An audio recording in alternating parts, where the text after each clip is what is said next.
Exactly 18 minutes past the top of the hour. Thank you so much for always keeping it TV47. Welcome on board. It's a beautiful, beautiful Thursday morning. And I'm right here as always to ensure that your day is updated, entertained, and informed. Right here on TV47, it's always a pleasure to serve you. Always a pleasure to make sure that you are on the loop as to what is happening around you and across board. Hashtag Morning Cafe is how you can interact with us at TV47KE at Linda_Lela, and the program as always is Morning Cafe. Welcome on board. As always, I take a look at the newspapers, take a look at the stories that have been prepared by my team, and importantly, we have candid discussions revolving around the same and also issues that are of social, direction. And it is important that you are part of it. Later on, we'll be going into the lifestyle segment. That's what we're talking about, the social issues. And today again, we are going to discuss family planning. This is due to public demand. Remember, we had a session sometimes last week, and it was evident that we were not able to answer all the questions because of time. So we'll be having you to send us the messages that you think you'd want the Gaina to address. And he will be here with us to ensure that we are learned or we are informed accordingly. Welcome on board. Let's kickstart. And this is, of course, with the news stories of the day. Tharaka Nithi Governor Muthomi Njuki was released on a 6 million shillings cash bail after denying all corruption charges leveled against them. Njuki, alongside 9 other co-accused who are Tharaka Nithi County staff, have however been barred from accessing county offices, with their trial set to resume on the 25th of November. David Mudoka reports. After spending a second consecutive night in EACC custody, Tharaka Nithi Governor Muthomi Njuki and 15 other co-accused arrived at the Milimani Law Courts ahead of a ruling by Milimani Chief Magistrate Douglas Ogoti on whether they will be granted bail after denying charges of alleged irregular tendering involving 34.9 million shillings. Njuki would soon after learn his fate, with the court releasing him on a 6 million shillings cash bail or an alternative bond of 10 million shillings with a surety of a similar amount.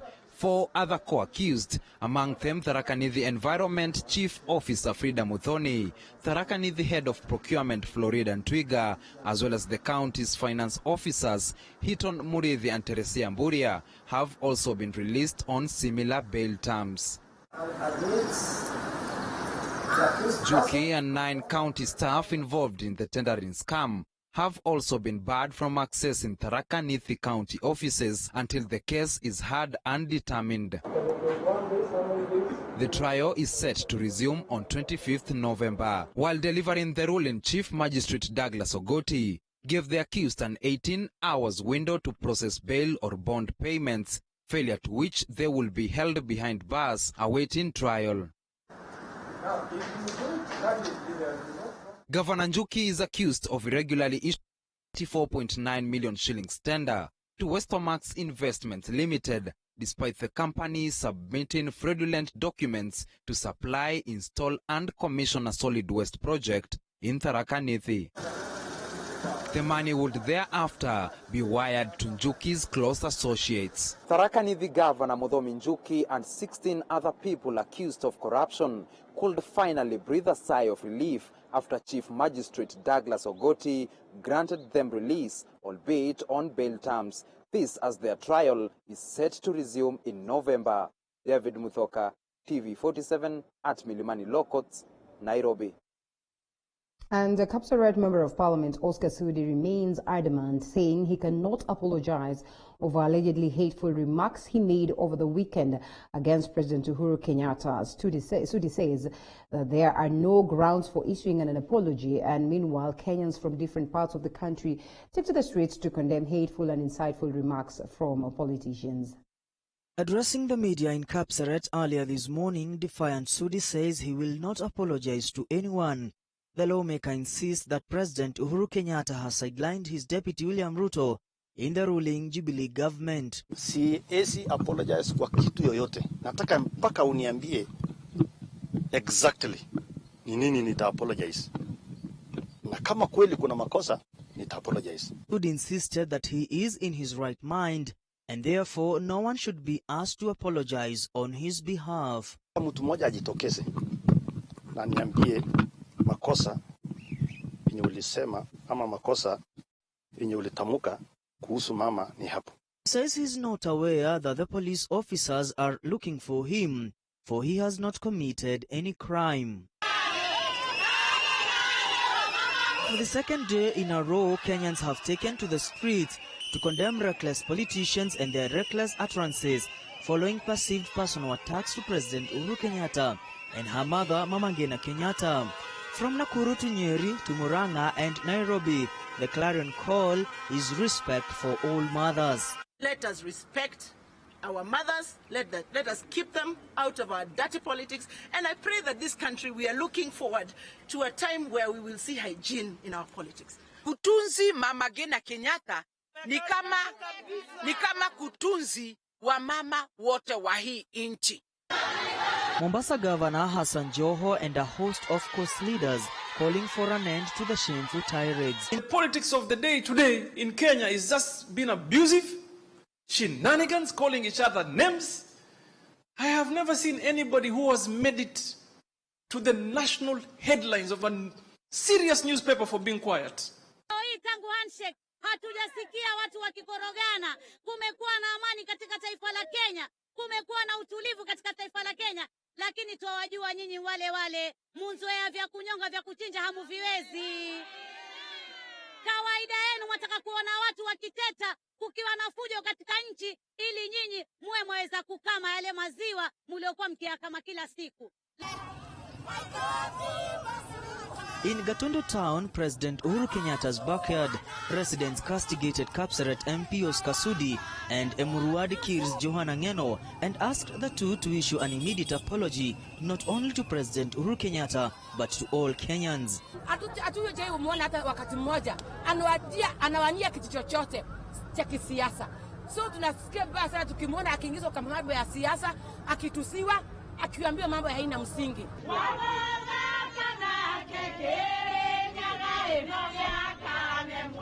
Early this morning in Kirinyaga County, residents echoed the same remarks, asking politicians to throw tirades among themselves and leave mothers alone from their insults. Tunaomba sisi tupatie heshima kama wamama wa Kirinyaga, tumekataa. Wazazi Kenya mzima wamama ni waheshimiwe, ni wanaume ni wao wenyewe, wapelekane na mambo yao bila wanapelekana, lakini mzazi wa mama wasiingizwe hapo ndani.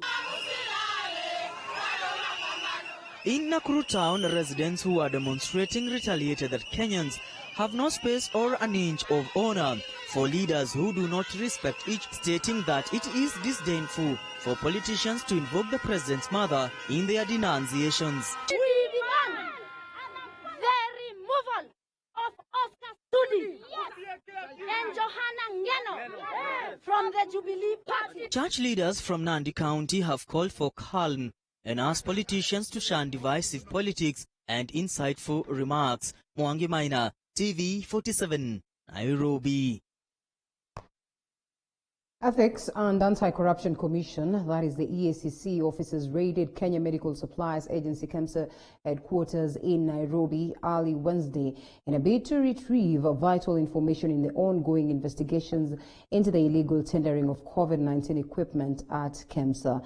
And as Eli Logova reports, EACC is set to grill senior officers in the government and a host of politicians who are linked to the KEMSA scandal.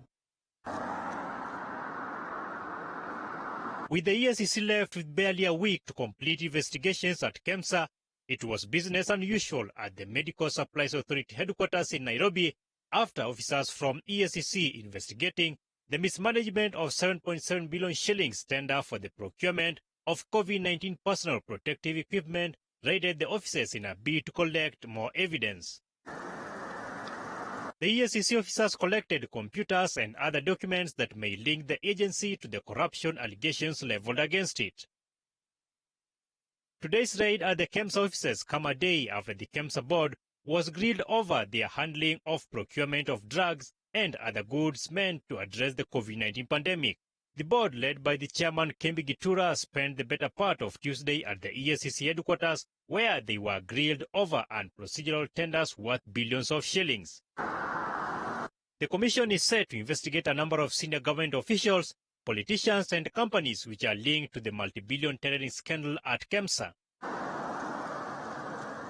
Meanwhile, a section of leaders have asked government agencies entrusted to fight corruption to move with speed and ensure all individuals and companies involved in the multi-billion tenders at KEMSA are prosecuted. Tunawaambia wale ambao wamechukua mali ya COVID-19 wairudishe ili kazi ya serikali ya kupigana na COVID-19 pandemic iweze kukamilika inavyotakikana. And as the KEMSA probe continues, the Labour Court has suspended Health CS Mutahi Kagwe's appointment of Dorothy Atieno and Timothy Waema to KEMSA board, citing dual office holding.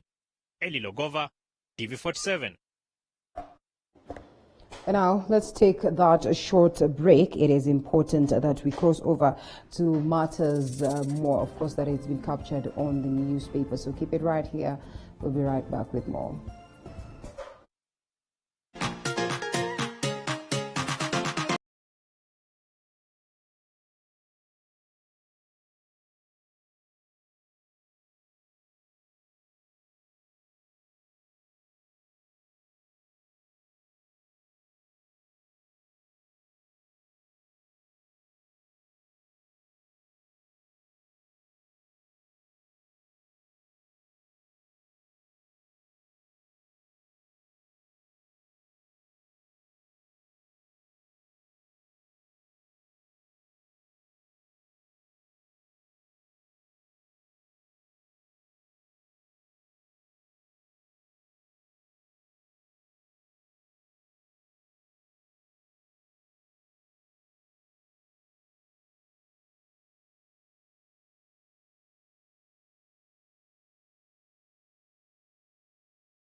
And we're back. Time for the newspaper review. We have the Daily Nation, and we'll also be taking a look at the People's Daily and what also is on the Standard newspaper. Welcome on board once again.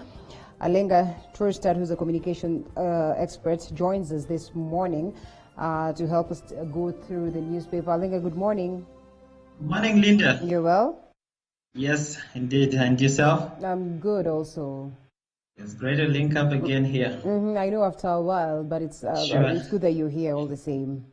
Right. All right, and still loading the newspaper. Let's go to the Daily Nation, the front page of the Daily Nation. Governors plan to take over power. 22 county chiefs serving their second term, or that is the second and the final term, weigh their options for 2022. Some of them have already declared their bid for presidency. Some of them are just there hoping for BBI so they can be that incorporation of regional leadership and all that.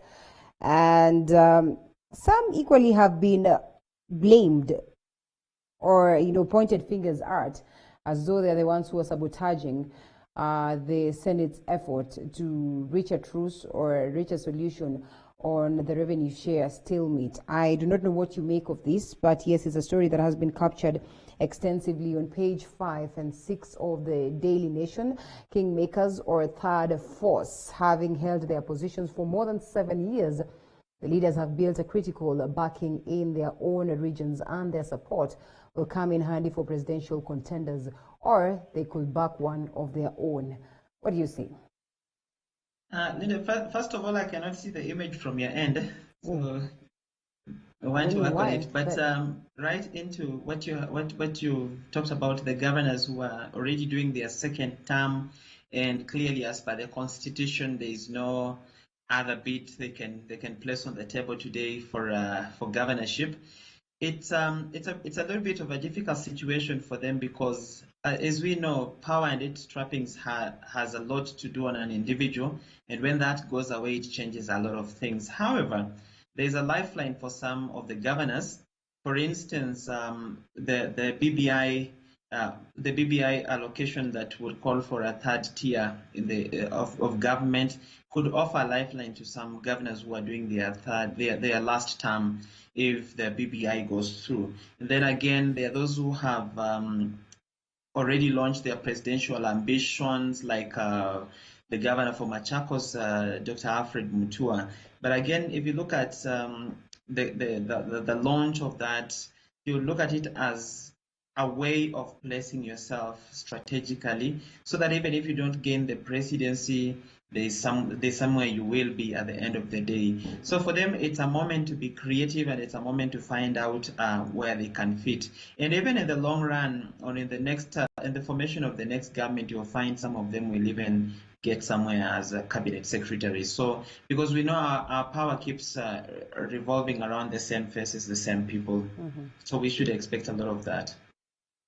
All right. Well, that's technically what is happening right here. Over the weekend, we saw Governor Alfred Mutua, presenting his bid for presidency, or declaring and launching that bid officially. So yes, we wait to see what the governors are going to say in regards to the same. But again, we're talking of a scenario where the stalemate is here with us, and the Senate has not been able to give a truce in what they say. They are not going to rush into getting a solution that will be half-baked, or a solution that will not give us a lasting answer to this stalemate. But that aside, exposed Kenya lost billions in equipment deal. Anti-corruption agency raids KEMSA offices. That is yesterday. Some 12 billion could have been lost in the purchase of medical equipment for counties. Project branded by a Senate investigation committee, a criminal enterprise designed to enrich individuals. And yes, we saw what happened yesterday. We've been following up on what has been happening as to the KEMSA scandal. And it looks like, the end is not nigh in regards to the same. But as they say, the EACC is said to grill even government and politicians and, these officials that are also named to have been part and parcel of the scandals that are ongoing. This is a story that has been captured on page 10 of the Daily Nation. I mean, what do you make of this? Are we likely to really get answers? Is this crack, based on the fact that the president said in 21 days he seeks to get answers? I have always said that for us to be successful in the war against corruption, we must first and foremost make corruption a very expensive venture and a punitive, and take very punitive measures against those found culpable for corruption deals. Again, we need to think about the KEMSA and the scandals that they have been involved in. First of all is that medical equipment supplies for the counties. So many counties were drained of monies. You remember in the first year they had to pay up to 200 million every county. Then they reduced to around 186 and then up to around 110 in the last payment. That money went through the drains. There's nothing that happened in the counties. Mm-hmm. The counties were actually given some equipment that they did not even have the manpower to run the equipment. So those equipment are just lying in those hospitals, but then somebody already benefited in the procurement procedure. So if we have a medical supplies entity that is just interested in the procurement and not exactly fixing the health issues that we have, then it's a real problem. But again, it's a moment for EACC and all the other agencies that are involved in fighting corruption, as well as the government, to come out robustly and be able to fix this mess, because it touches a very sensitive issue of our lives as a country, and that is health. So if we can be playing with health, and as we know very well how poor our health situation is, and then we realize how billions have just been going to the West when health still remains begging and wanting, then it's a very big disappointment to us. It's time for government to come up and strongly punish these people that have been involved in this corruption deal. It doesn't matter who they are, it doesn't matter where they come from, and it doesn't matter what political alignment they belong to. The action must be taken, and this is a trying time for EACC, all the investigative agencies, and government. Mm-hmm. All right, and to a story that has been making headlines for the better part of the week, as from, again, last week. Loose tongues, Kenya's long list of leaders who put their foot in the mouth, has extensively been captured on page 6 of the Daily Nation. And yes, the likes of Sudi maintain that they are not going to apologize for their utterances because they see nothing wrong in what they said, citing that Lausa speaks of freedom of expression. And Khalwali and Mudama say Ruto should not be made to apologize for the two. Ngeno Sudi joined foul mouths list. Wilson Letich ordered KANU youth wingers to chop the fingers of multi-party crusaders and their supporters. And we've heard the DP say he will not attack President Kenyatta, but the people abusing the head of state are his foot soldiers. That is according to Kotubos Francis Atwoli. And I know you have been following up on the same. First of all, the utterances that have been condemned by very many people. We've seen some women marching onto the streets are, condemning this. We've seen some leaders coming out to castigate Sudi and Ngeno, and some of them have been extended this to the deputy president. What do you make of it?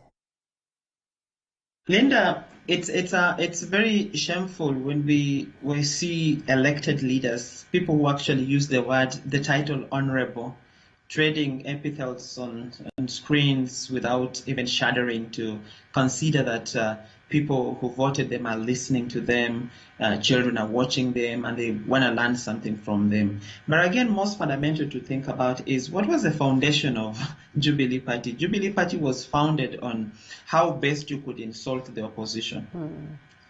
So it was a foundation that they built, and now it is just caving inside. The house is just caving inside. Right. There's nothing different happening today. So it's a time for Jubilee and even other political parties to ask themselves, what should be the foundation of our political parties? Should we found our political parties on bashing others and uttering words that cannot be even mentioned on live TV because we do not like a certain party? person or a certain person does not come from the same political party that we are in. We remember in the run-up to the 2013 election as well as the 2017 election, there was so many insults. There was some people would be called madmen, others would be called drunkards, and all that. We were treated to all that shenanigans, and it was just working. So today, when the Jubilee legislators do not have an opposition leader to insult, they are now beginning to insult it inwards.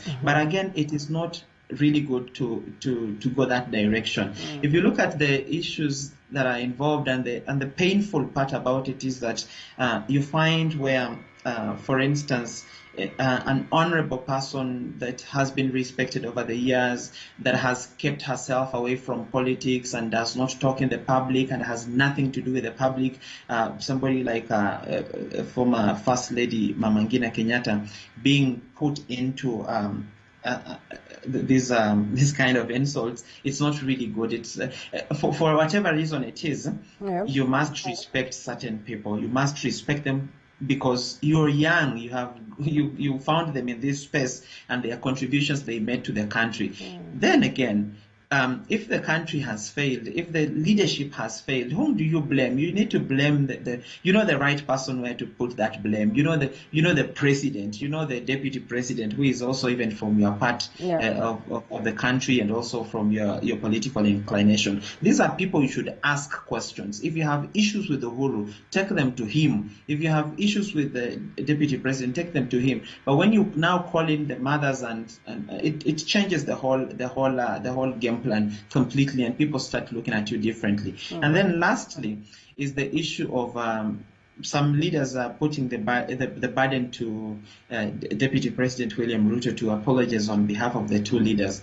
Well, in Kenya, you do not really hope for an apology from a politician at most. And but again, the thing is, we need to understand and contextualize our kind of politics and the things that come out of our politics.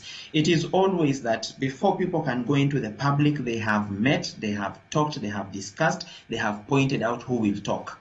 So there's somewhere this blame has to go to. And even if somebody doesn't come out to apologize, let it be known that the country is not happy. The voters are not happy, and everyone else is not happy. What they choose to do with that resentment or what they choose to do with that anger is completely their prerogative. Okay, well, interesting views right there. The debate continues, and we all wait to see whether these leaders will succumb to the pressure and apologize or to speak. And governors declare war on Nation Media Group for graft stories. Media owners, regulator and editors all condemned the attempt to muzzle press freedom. So the Council of Governors yesterday threatened to pull adverts from the Nation Media Group following its sustained exposure of corruption in the counties. The action by the governor sparked outrage with Media Council of Kenya, that is MCK, the Media Owners Association, MOA, and the Kenya Editors Guild, and condemning it as a serious threat against the independence of the media. Really, has it gotten to this point? It is unfortunate because we live in a country where people want to be given leadership responsibilities, but they do not want to account for their actions in leadership. It started with and if you remember very well, it started with muzzling of the online spaces. We made sure that we muzzle the online spaces so that it is very punitive to even share anything on social media about graft happening in the counties. The laws that were enacted by Parliament and overwhelmingly passed in the Cyber Crime and Computer Misuse Act of 2014, I think, were really punitive in the sense that they were meant to protect such state officers that do not want to account for their actions in leadership. But again, for the Council of Governors, the chair of the Council of Governors to stand and actually say such a thing, that they're going to pull adverts from Nation Media Group, that is a threat that should be that's a threat that should be challenged. That's a threat that should be condemned in the strongest terms possible. Such a thing should not be happening in this century, given that we have really fought for this media space that we enjoy today has been valiantly and gallantly fought for by so many people some who even lost their lives in the process. So for him to treat it like when nation media gets their adverts, then they are supposed to be silent on graft issues is mediocrity, and that is what is mostly characterizing our leadership. I think it's a wrong thing, and we need to condemn it in the media spaces, in the online spaces, everywhere. We need to condemn it and let him know that that is not right. Yes, and projecting this, that is the COG, Governor Wycliffe Oparanya, goes ahead to say that any other media that will carry salacious stories and portray the governors in negative light will face similar treatment. Well, we await to see how this will be received moving on, and whether indeed it's going to be a welcomed move, in as much as we already say that, yes, some of the crucial players in the media industry have as well, condemned the same. Speaker claims his life is in danger as women demand Obado Oshta, and Migori County Assembly Speaker Boaz Okoth says that for the second time in as many days, yesterday adjourned sittings citing threats to his life following drone attack at his home. And what is happening in Migori County, what is happening within the ODM party is, well, strange, or so to speak. But Obado seems like, that's one person that is going to be very hard to shake amid all these claims of corruption. And do you suppose then that, the move by ODM is not a good move? Or maybe it was the best thing to do, while Obado is out here saying that, none of the people who are even calling for his impeachment would confidently hold the Bible and stand to say that they are innocent. Linda, that's the problem we have in this country, because in other countries, there are very small things that people do and they take responsibility and even resign and get out of the public space. But you see here, we're having Obado, a man who has a lot of cases, leave alone this graft case, he has other cases, including even attempted murder and all that stuff. But still, he gets airtime to even speak to us on TV and lecture us. I saw yesterday, the day before yesterday, he was speaking and saying a lot of things on TV, and I was like, okay, look at this level of arrogance, look at this level of impunity. When you are indicted for such crimes as Obado is facing, you should not even find the energy to stand on live TV and speak to us and lecture us and tell us how you're being witch hunted. Never. It cannot happen. You cannot be hit by a stone unless you are standing in its way while it was thrown. So for Obado, it's time for him to take responsibility. And given the ruling that the orders that are working right now, even before the case is hard to its logical conclusion, it is very clear, basing on the Justice Mumbi Ngogi's ruling, Obado is not supposed to access office until the case is finalized. So what happens to the people of Migori who have a governor that cannot access office, cannot transact on behalf of the government? Then it's just honorable for Obado to step aside. It's honorable for the people of Migori to impeach Obado and get the deputy governor to run the government. If there's nothing different there, he will still be waiting for his case to be concluded in the courts, but again the county has to go on. So basing on the ruling of Justice Mumbi Ngogi, and then basing on the tainted image that he comes with in the county, then it's honorable just for him to step aside and let the deputy governor take control. Okay. Well, it's a developing story. We'll be there to update you on what happens or the developments of the same. Former top health officials on the spot over MES project scandal. A Senate team wants EACC to probe ministers and PSs for acts of omission and commission that led to loss of public funds, a story that has been captured on page 4 The People Daily. And some of these key figures we're talking about is CS James Macharia, CS Cecily Kariuki, Ambassador Cleopa Mailu, and PS Nicholas Muraguri, former PS Khadija Kasachon, Fred Segor, his PS, and also PS Julius Korir. And this information coming out to the public domain as of yesterday, on the day before yesterday. Even as we're dealing with, the KEMSA scandal, the COVID-19 loss of cash, I mean, this comes up. And this, is something that we were treated to. Took so long for us to be able to get answers. And here we are today speaking of the MES scandal. What do you make of it, really? It is sad, Linda, because if I can just go back to what I said earlier on, health is crippling in this country. Yeah. It is difficult for the common man to get better health care. But while that is happening, in the backdrop of that, these colossal sums of money are being pilfered from the public office that were assigned to improve our health facilities and deliver proper health care. It is time. And I don't know how we will say this as Kenyans, but the government needs to take action. The government needs to make someone to pay so that future graft is deterred. Because once somebody goes to the jails for corruption, once somebody is made to return what they stole in totality, so that the state recovers those funds and channels them to the proper use, then we will have reached a level where we will be condemning corruption in action and in word. But as it were, let's watch the space and see what happens. All right, a new 77 million scam rattles Kirinyaga. Anti-graft investigators are trying to unravel how Waiguru government paid money to ghost contractor for project that was financed by previous administration, captured on page 2 of the People Daily. Businesswoman company at center of multi-million tender investigation snares powerful county boss.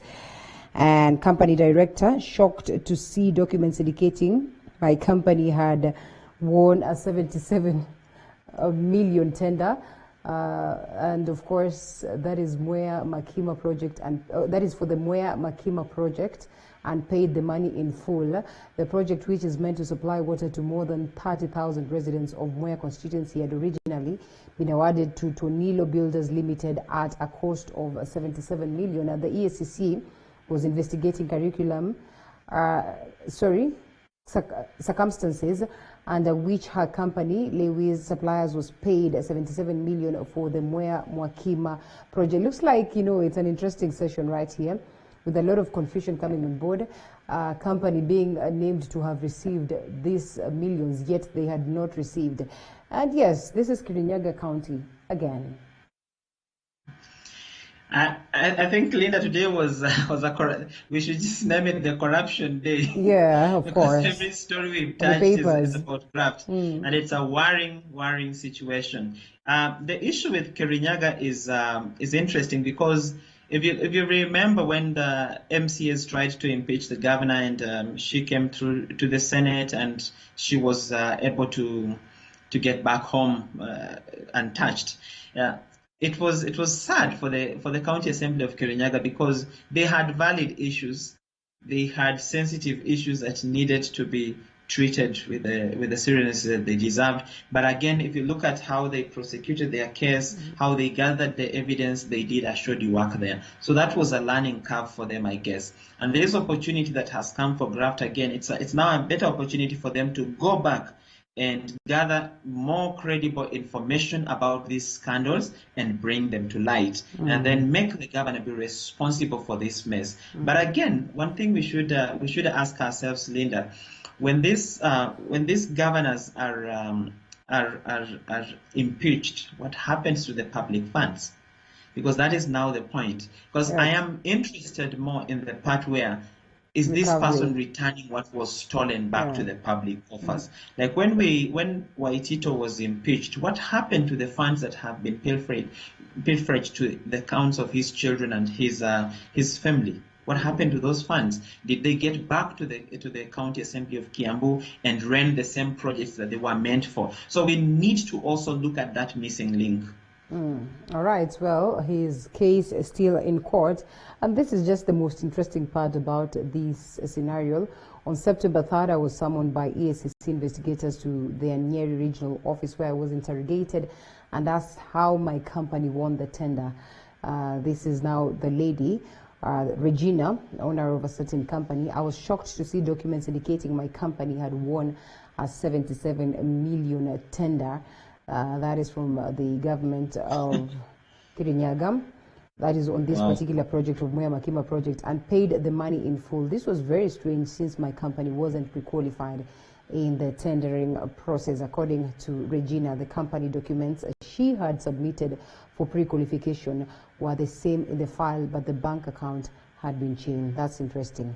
Really interesting. A developing story. Will be following up on the same and update you accordingly. Going back to the front page, and ministry ignored World Health Organization on burial protocols. Delight as BOM teachers get paid. Delight, that is on page 13. Let's try and get that, even as we take a look at that story of the ministry and people ignoring what is supposed to be done in terms of burials. And yes, BOM teachers finally get paid. What do you make of that? I mean, that's a good move towards, keeping the teachers afloat. But what is left of the private entities?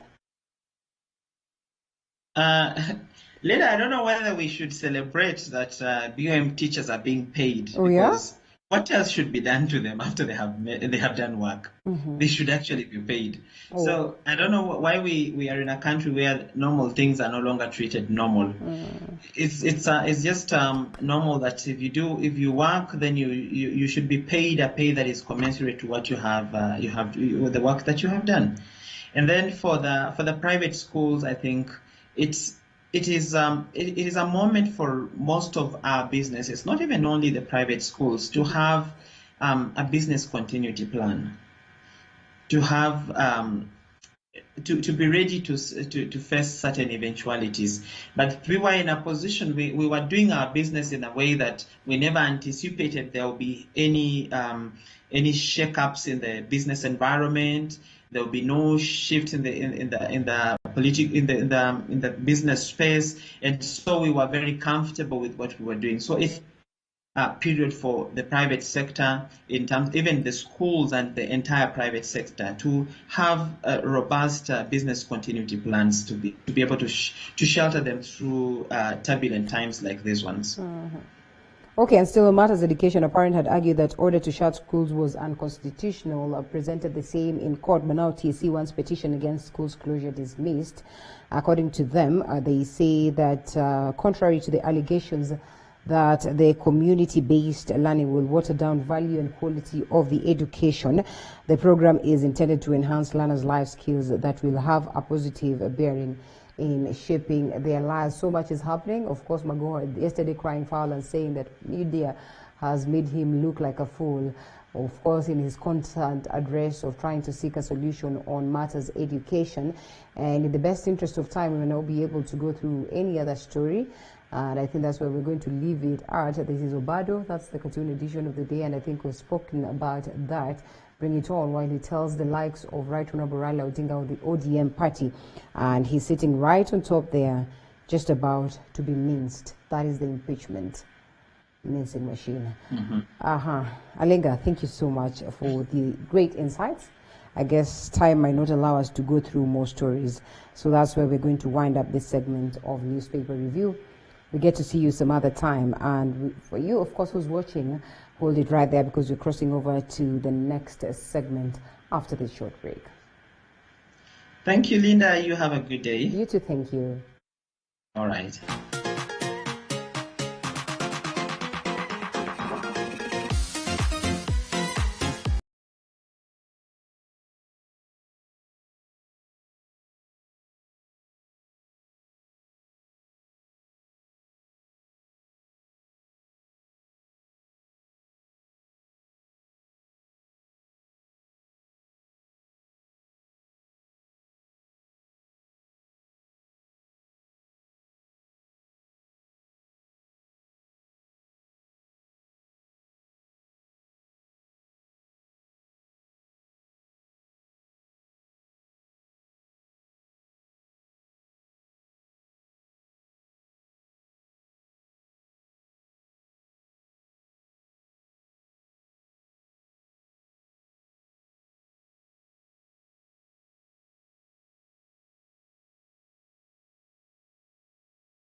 And we are back with Joy Mzivo, who's the Executive Director, East Africa Center for Law and Justice. And we also have Edgar Willie, who's a public policy analyst, to help us, put perspective to the stories that are making headlines in the country, if need be, across the board. Welcome once again. It is time for the State of Affairs segment.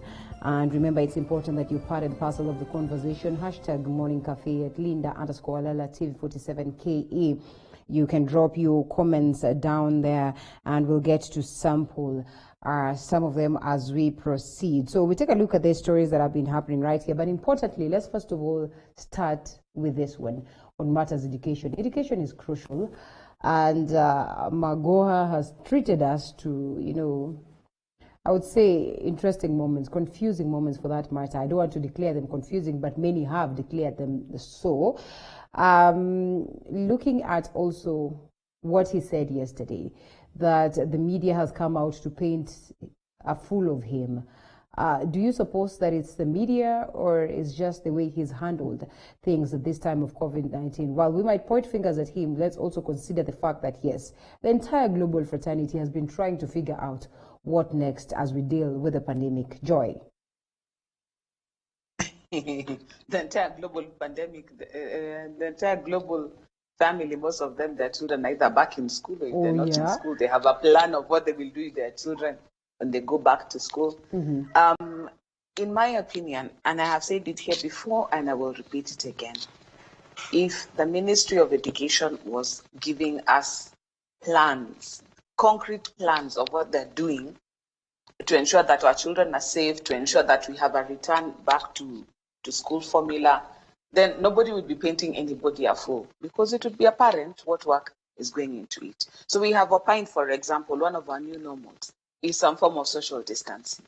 We have also pointed out that, especially in Nairobi, which is the epicenter of the breakout of the virus, we have not enough public schools. Yeah. We have also pointed out that many of the private schools that were bridging the gap that was left by not having enough public schools are also going to shut down because the business of education has been bad this year. Yeah. They are bankrupt. They're not able to proceed.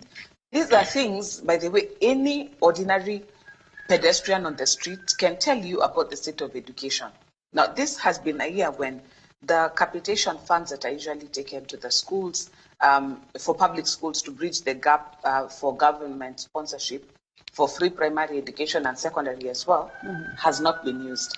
Have we been seeing extra classrooms being put up? No. Have we even been seeing maybe containers being refurbished and being installed in our regular public schools to ensure better social distancing? No. Have we been seeing then maybe places where there is not a single public school, a slum like Soweto, for or if you're looking Umoja 3, those sites, there's informal settlements that came up a bit later that don't have a single public school. Have we been seeing, okay, the land that has been repossessed, we are putting up, even if there are mabati and wooden structures, but we are putting up extra public schools? No. We haven't seen anything that shows that the Ministry of Education is putting any thought into this process. All we have had is they'd rather be alive than dead, which we agree with, we don't argue with, we love our children, we don't want them to die. We have had maybe next year, we have had maybe November, we've had maybe. If the Ministry of Education was demonstrating leadership in this, you saw the way the governors, whether they were borrowed or not, they had at least tried. Here we have enough beds, we have this isolation. You could see some thoughts into bringing a solution. But the Ministry of Education has just been mum. Then, of course, there's the issue about the online learning. It's been shown that it's not as efficient as we thought it would be. Yeah. So now, what are we going to do for the children who've not been learning? Then the big question that everybody wants to find out is, okay, fine. So what are we going to do about the candidates? Will they still be able to sit the exam in March? Will they be able to sit the exam this year anyway, based on what they had done until Standard 7? So until the Ministry of Education give us some really concrete answers on solutions that Kenyans really care about, it's not we who are painting the minister in bad light. He's doing it all by himself.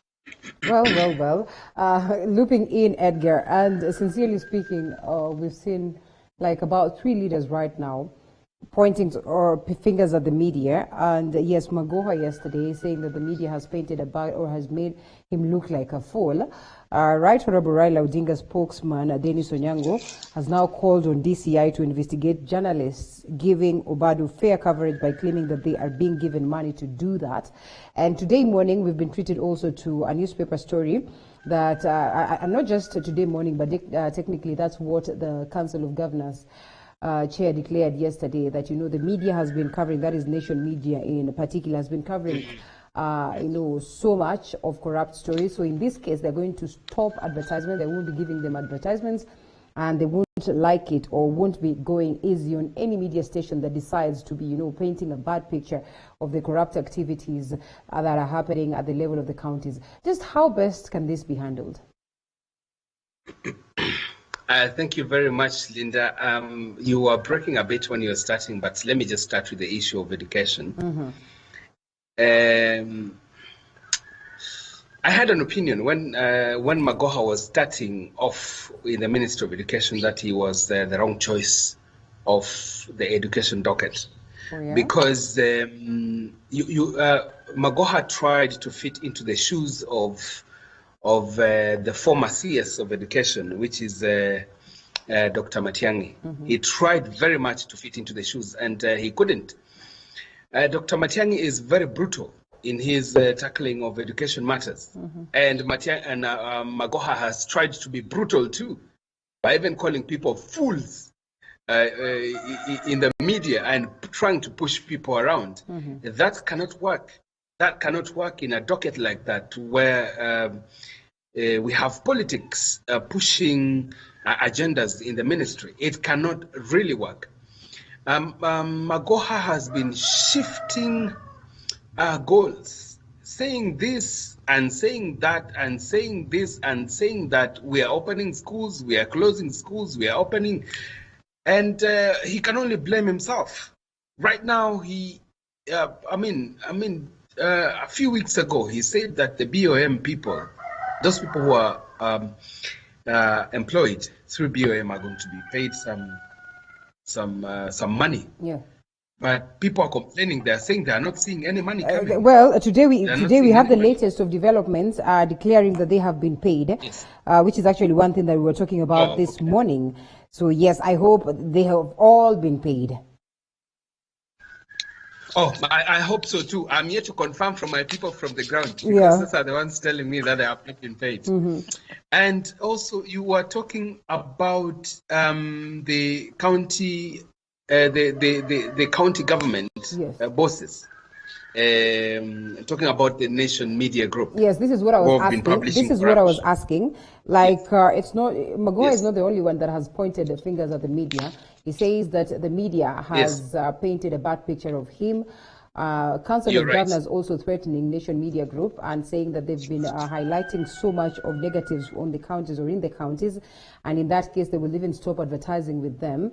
And again, the latest that we are having right now is that Right Honorable Raila Odinga's spokesman, that is Dennis Onyango, has called on DCI to investigate journalists that are giving Obado fair coverage by claiming that they are being given money to do that. And really, I just don't know whether this is fair at all for the media, or just how best can some of these issues be handled.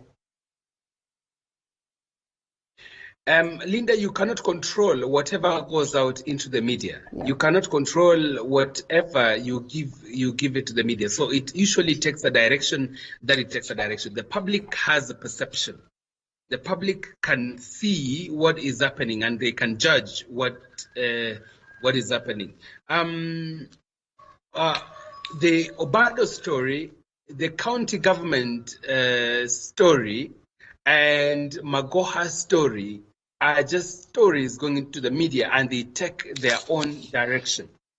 The media should never be attacked for forming a certain opinion or driving a certain agenda, because the public cannot be controlled. The media is just not the TV alone. It also involves the Twitter, and people have agenda. People are pushing certain agenda in the media. So the media cannot be blamed. We can only be responsible for what we do. We can only think before we say. We can only push certain agendas. But if you think that your image is destroyed, you can still use the media to clean your image. You can still use the media to clean your image. But of late, the media has been compromised. Sometimes the media pushes the story about Ruto so much. It's the government so much. Ruto government, Ruto Raila, Ruto this, Ruto that. So sometimes the media is being used, and sometimes the media is intimidated even by President Uhuru himself. Yeah. So you can't even cover Mama Ngina. You will go in. You have to be careful about things that are happening around. So the media can mess you up or can build you up. Right. Yes. Okay. Well, Joy, as we, in a way, sort of wind up on this, because it continues to be our conversation that is ongoing in regards to whether we should have our students go back to school. There's still a lot of confusion within the education sector. We've seen differences coming up from the, commission itself and the unions. And it's just a hullabaloo. While there's all this confusion, what is left of our kids? They are still alive. That's, okay. Well, at least that we can say thank you for. Yes, and we give God thanks for that. Right. But the other thing is, I think for many of the parents who I've spoken with, especially the ones who have candidates, they've had to do a lot of counseling and just reassuring the children that, you know what, in the big scheme of things, 1 year is something you can recover. Yeah. Because those of us who've been alive a little while know 1 year can pass by very quickly. And with the patience of 1 year, you can gain 5 years in advantage, But if you rush something, you could lose 5 years in trying to make up for it. So there are parents that I've talked to, because I'm on the board of our school. Many of the parents and the teachers as well, like even now, the online classes that they're offering, especially the standard 8s, is no longer about the substance in the curriculum. It's more about the life skills, the counseling, because they realize the children were in a bad place. When you cite you're finishing, I'm a candidate 2020, I'm going to finish, and then you don't. It takes a toll on you. If you can remember how eager we were to get out of school, especially secondary school, it can take a toll on you. So that's where many of them have gone. But just to comment a little bit on what you had asked Edgar earlier about the media. Yeah. One of the things that I think we must acknowledge is that there's some truth into what the Council of Governors is saying and the criticism being leveled against the media, because brown envelope journalism in this country is a reality. If you want people to come and cover your event, if you want people to come and do whatnot, unless you're like a really big ticket client, for lack of a better word, many of the times you'll have to get people to come with some incentive to get them to come there. And that has lent the media to being used left, right, and center, as Edgar said. We also have seen the era of sponsoring headlines and sponsoring stories, where if I really want things to go my way, I'll just pay you guys, and every day I'm in the headline, and nikikosa headline, niko page 3. When you open the paper, the first one you see, such that it's become a tactic. But just why, Joy, is this happening? Is it a replica of what has been in the forces or the police force, where you find that, there's been talks of corruption, bribery, and the argument is that the situation for the police force or the policemen or police officers is dire, hence that push to probably, try and find an extra coin. What exactly it is it that could be informing this? The rot in the society, or? No, but also the journalists contribute to it, because if you're holding yourself out to be a looker-outer for the society, and you're reporting the truth, and you're doing these exposés, claims of exposés becoming extortion rings have been rife. But my criticism of the media goes that much. There's also the criticism of the Council of Governors. Their move was actually a step towards trying to muzzle the media, which is equally wrong. You cannot tell us that, by the way, we'll no longer advertise with you because you write bad stories about us. It's ridiculousness, because it's actually akin to blackmail. You're telling somebody, write like this or else, which for governors is totally beneath them. There's also the aspect of them also crying louder that one side has gotten coverage more than the other. I mean, if you really think about it, our governors, our leaders are covered a lot. You read the papers. In fact, there's a time Kenyans are saying we have too much politics. So when a media house tries to be balanced and to give us both sides of the story, how is that a bad thing? So it's one of those things where the Council of Governors, I think, overstepped their. In fact, they showed their bias. Yeah. They're saying, you know what, you cover us the way we want or else. And I think because the money that they use to pay Nation Media is not coming from their pockets, it's public money. They cannot. Public money.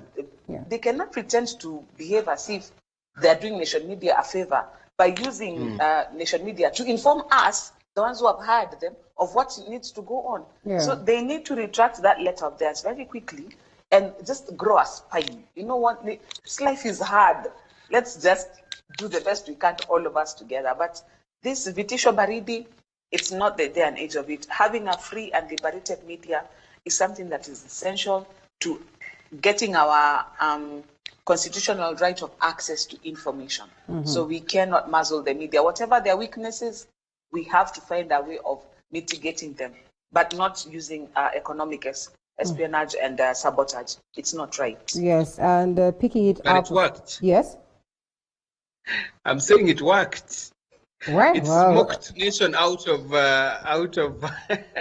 No, had the to media close the owners media. rallied. Yes. No, they all rallied because they realized today is Nation, tomorrow is Yes, Citizen, tomorrow is who. that's So they right. had to all rally behind Nation and say, you know what, don't do that. And in fact, I wish the media would even go as far as long as the ban is on place in Nation Media, then none of the rest of us is going to give you coverage, so that it's tit for tat. Okay, so you won't advertise on Nation, fine. Neither will the rest of us take your adverts. Okay. In a free market economy, good luck with that one. But I wish they would teach people a lesson. Okay, well, and speaking of which, now we're still talking about Obado, and in relation to that declaration by Dennis Onyango.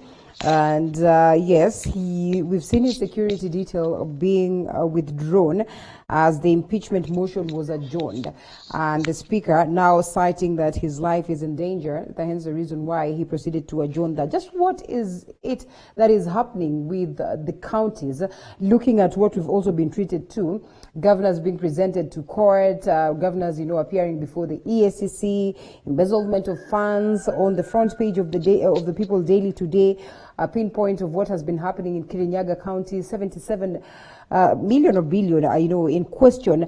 And interestingly, a company that is being considered to have been awarded that tender, and the owner comes out to claim that, I have no idea actually that there was this tender that was given to me. It's 77 million. Just what is happening, in our counties today?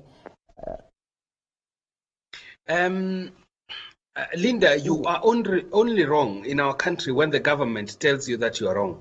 Okay.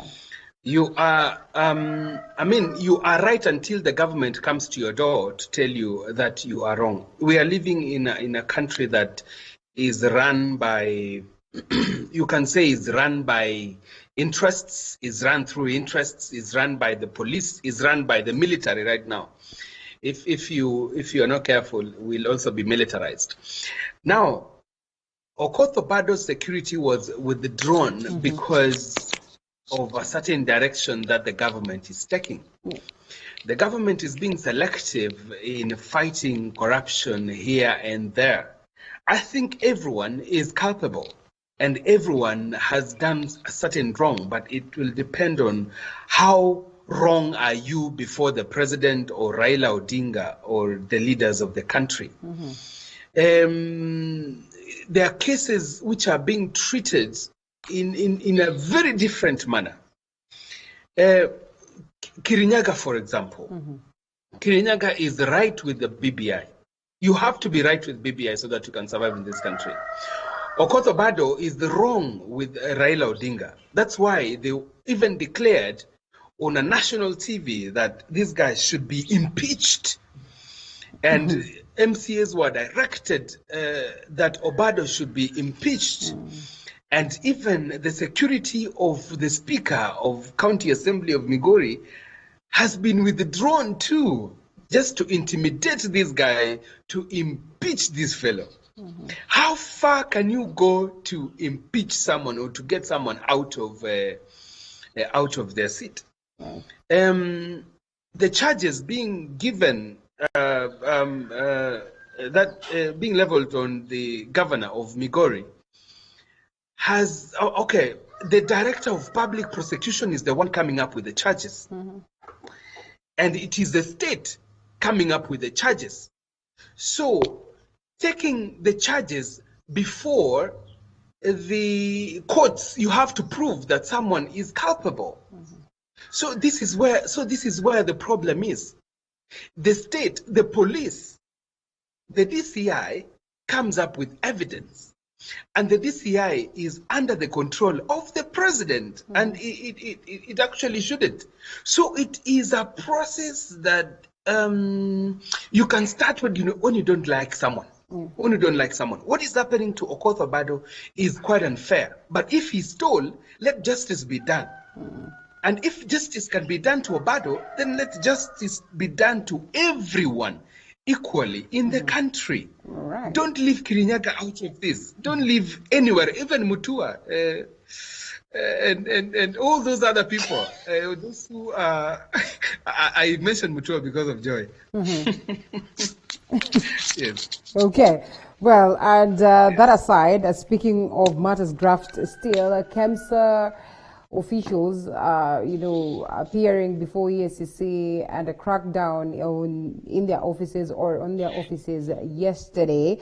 Is it going to yield any fruits? Are we likely to get answers as declared by President Uhuru Kenyatta that in 21 days the investigative bodies should at least treat us to tangible evidence and tangible information that would now allow us as a country to proceed to court processes that will probably get us to having answers as to the KEMSA graft charges that are ongoing? Joy.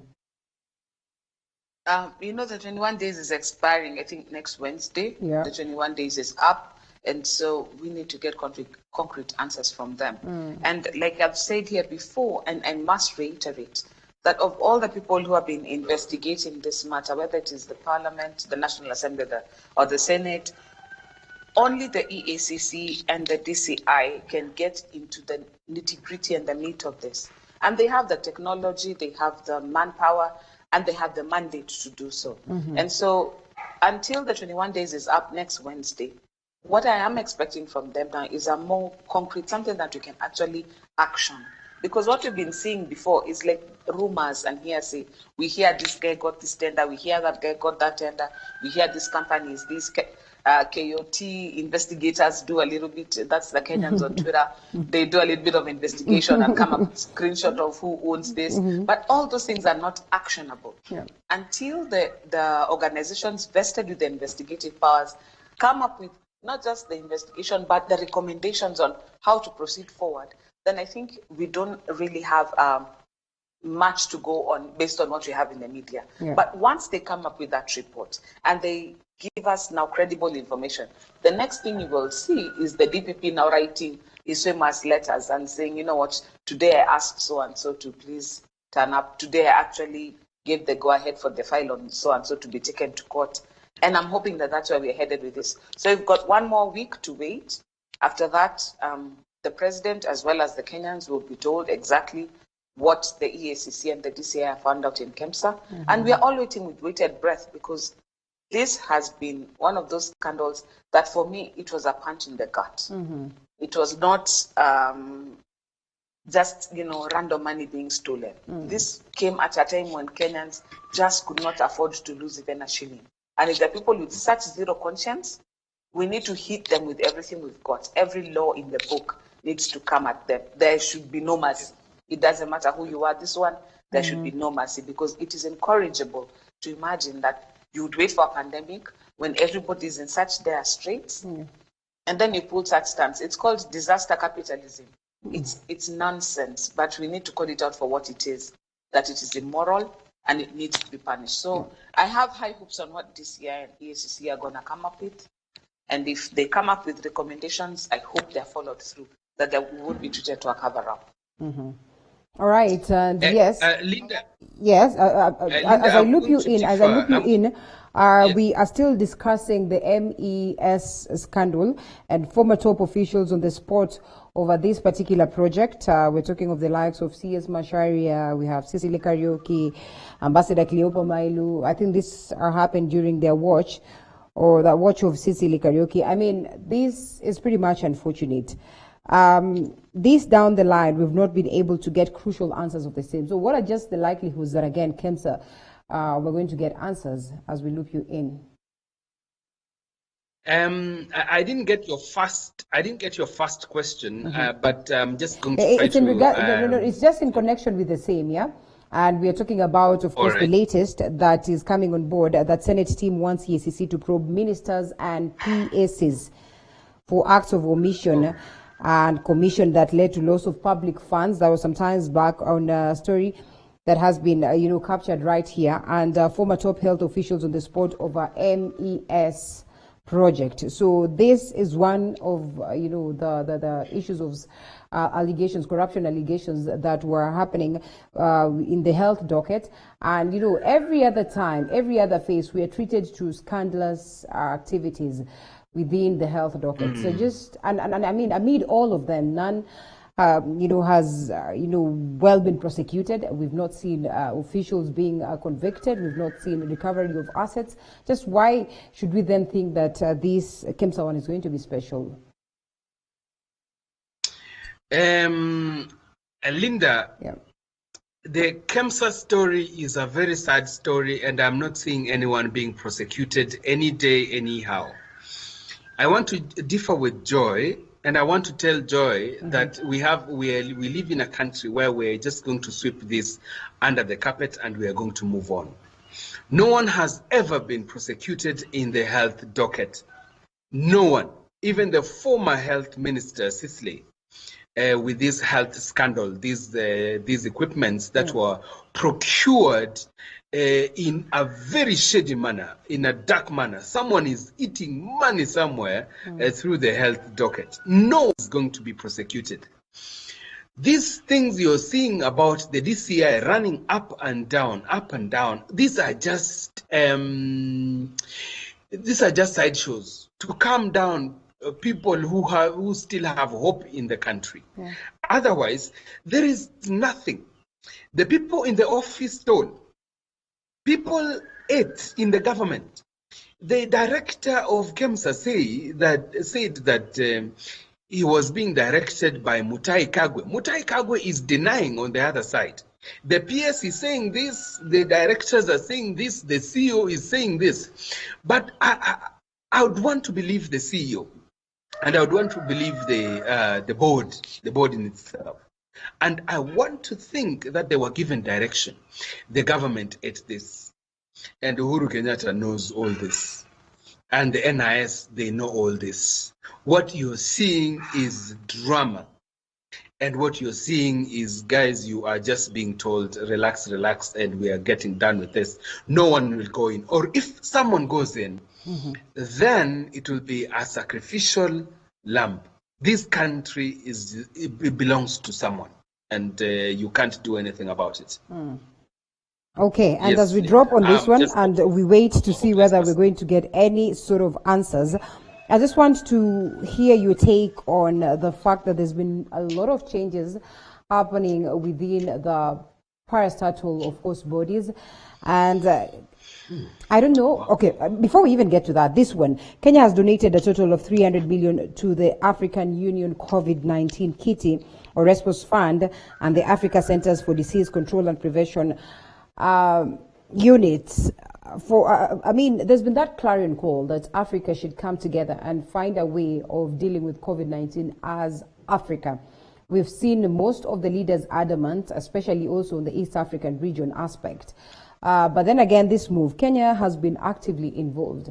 One, this donation. Two, what are the likelihoods, anyway, that this is going to be successful? Remember, at some point in time, also, Kenya has donated, I think, $1 billion or something, millions of money towards the justice system of the African Union.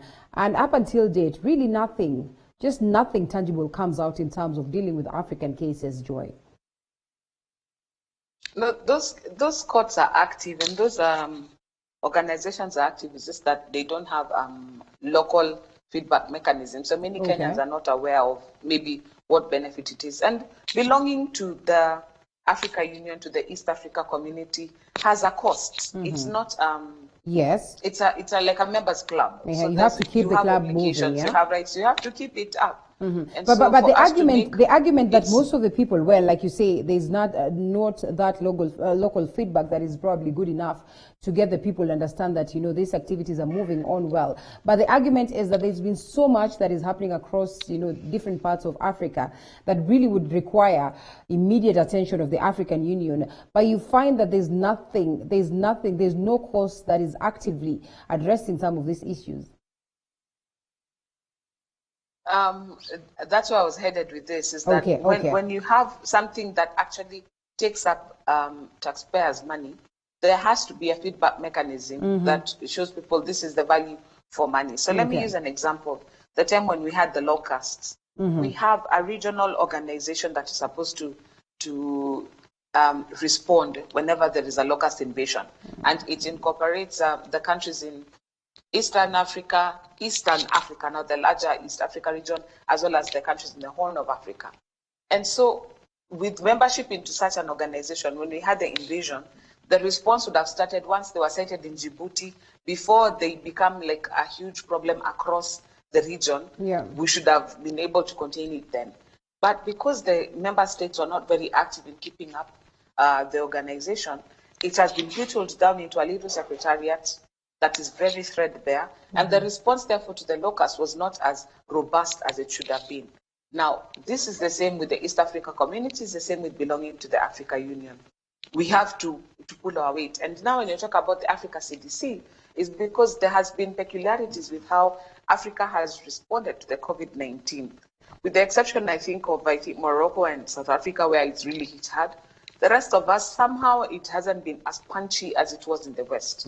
With this in mind, therefore, it is important to get like African-born solutions. So the Chinese have come out and said how they have their own, vaccine coming up. We know that Germany is working on one. We know the States and Britain are working on one. In fact, Britain's trials have gone wonky on them, and now they have gone back to the drawing board. So Africa needs to have a response. But that said, when Kenyans are sitting here imagining, World Bank has just given us another loan of 81 billion. Somebody broke down how much we received during the COVID season, and it was apparently 4 billion shillings a day. And then we are here, the Senate is being told we can't have money to spend because, you know, you guys just stay there, there's no money, we'll come up with a formula. And then we hear we've given people 300 million. No, now up because you're like, okay, do we have money or don't we have money? Can we make up our minds what our economic status is? Because it is right as a citizen of Africa to be a good citizen of Africa. But if you can't even feed the people in the home, how are you feeding the neighbors' children? I don't know. Yes, because they... you know, first, before you give out 300 million, we need to be comfortable at home. When you talked about us giving out 300 million, I remembered that I imagined that we have been spending 4.5 billion shillings a day. Well, that's what we were borrowing. And a country like Kenya giving out such a donation outside the country, well, it's disturbing. But as Joy said, there is a cost to being a member of an international community. The question is, are we getting feedback, or do we have a local arm of that organization in our country so that we get the services of such an international organization in our country?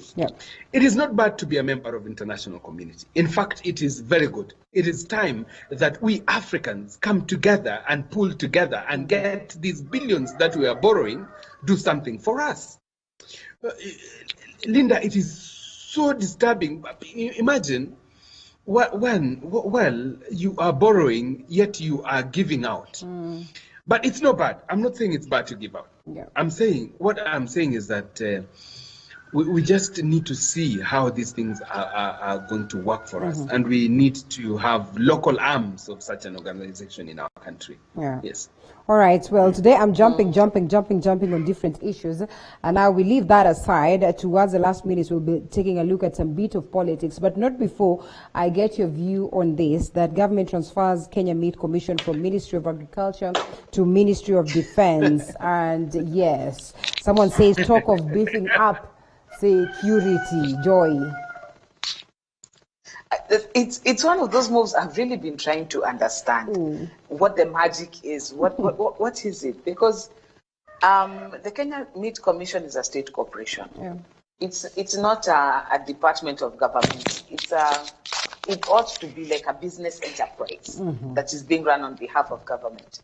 It's supposed to benefit Kenyans directly by uptake of livestock from farmers, for provision for food for Kenyans. So we did moving to Ministry of Defense. I'm not very sure. I saw some communication online about how there's been a lot of cutting rustling and politicians are benefiting from it and it's become a cash cow, and so that's why it's being moved. But I don't know. For me, I find it a disturbing trend because there's been accusation of the president raiding the armed forces whenever he wants to, quote unquote, have his way with matters. And this is not helping that narrative because, I mean, we have Badi here. We've seen even how NIS officials became head of EACC, head of DPP. As in, I wish sometimes our play wouldn't be so obvious because by moving Kenya Meat Commission to DOD, to Ministry of Defense, one of the things that happened is everybody now is asking, what is in KMC? There must be something. Whereas last week, nobody was thinking about Kenya Meat Commission. It didn't make any sense. But over and above that, as long as it's still within government and it is being housed somewhere, I guess the operations should not be affected. It's just curious to find out what extra is in the Ministry of Defense that wasn't in the Ministry of under the agriculture docket. Agriculture is a devolved function. You would imagine that livestock farming would be part of agriculture as a devolved function, would also be handled at the counties. But as with everything we have seen so far, there's actually a consolidation of some sort that's been going on. So I hope it achieves what they're trying to achieve. It is totally lost on me what they're trying to achieve, but let's see, time will tell. You know, one day something will happen and we'll be like, aha. So this was let's wait for the penny to drop. I don't think the penny has dropped yet. You will know that in future. You'll be like, aha, this is what happened in the future. And when we allowed the county government of Nairobi to be militarized, that is when we opened as a certain direction of But don't you think it looks like the Nairobi people are very happy with the militarization, so to speak? NMS. No, are they? You know, we just gave him that. I mean, we just told him to go ahead because he thought that the military was the alternative was Sonko and the shenanigans. I mean, I'm sorry, as a Nairobian, or a former Nairobian, because now I live in Rongai, but as a Nairobian, I mean, I was so fed up with the stick in the mud politics of Nairobi that NMS came as, how do I put it? Nairobi is too big to fail. And so I was like, you know what, whatever it takes to secure Nairobi, please secure Nairobi. The fear now is the affront on devolution. But let me not get into Edgar's time. But I mean, as a Nairobian, I was pretty... You're taking my time. Now, this is what I was saying. Yeah. We cannot have military leading this country. The option was Sonko, but we can also still change that option. We can still remove Sonko and put someone else like me. I just fronted myself. All right. So now... Okay. And now we see where this is headed. Yes. We're like, now we understand. If we open that direction of military in the city, then we're going to mess this country. Right now, Kenyatta is bringing military into meat. What else? Are we going to have tea militarized? Because tea is my place, my country. That's where I come from. Are we going to have even education militarized? Okay. Because Magoha is not working. Now, you know, if they were thinking about food security, then they are wrong. You know. Yeah, someone got it all wrong. All wrong. And I think Parliament is asleep. The country is toothless. Uhuru Kenyatta is doing his own things. And the country is in a dustbin, by the way. We can't allow this to happen. I hope someone is going to do something somewhere. That someone about has this. to be you. We are waiting for Okiya Mtata. Yes.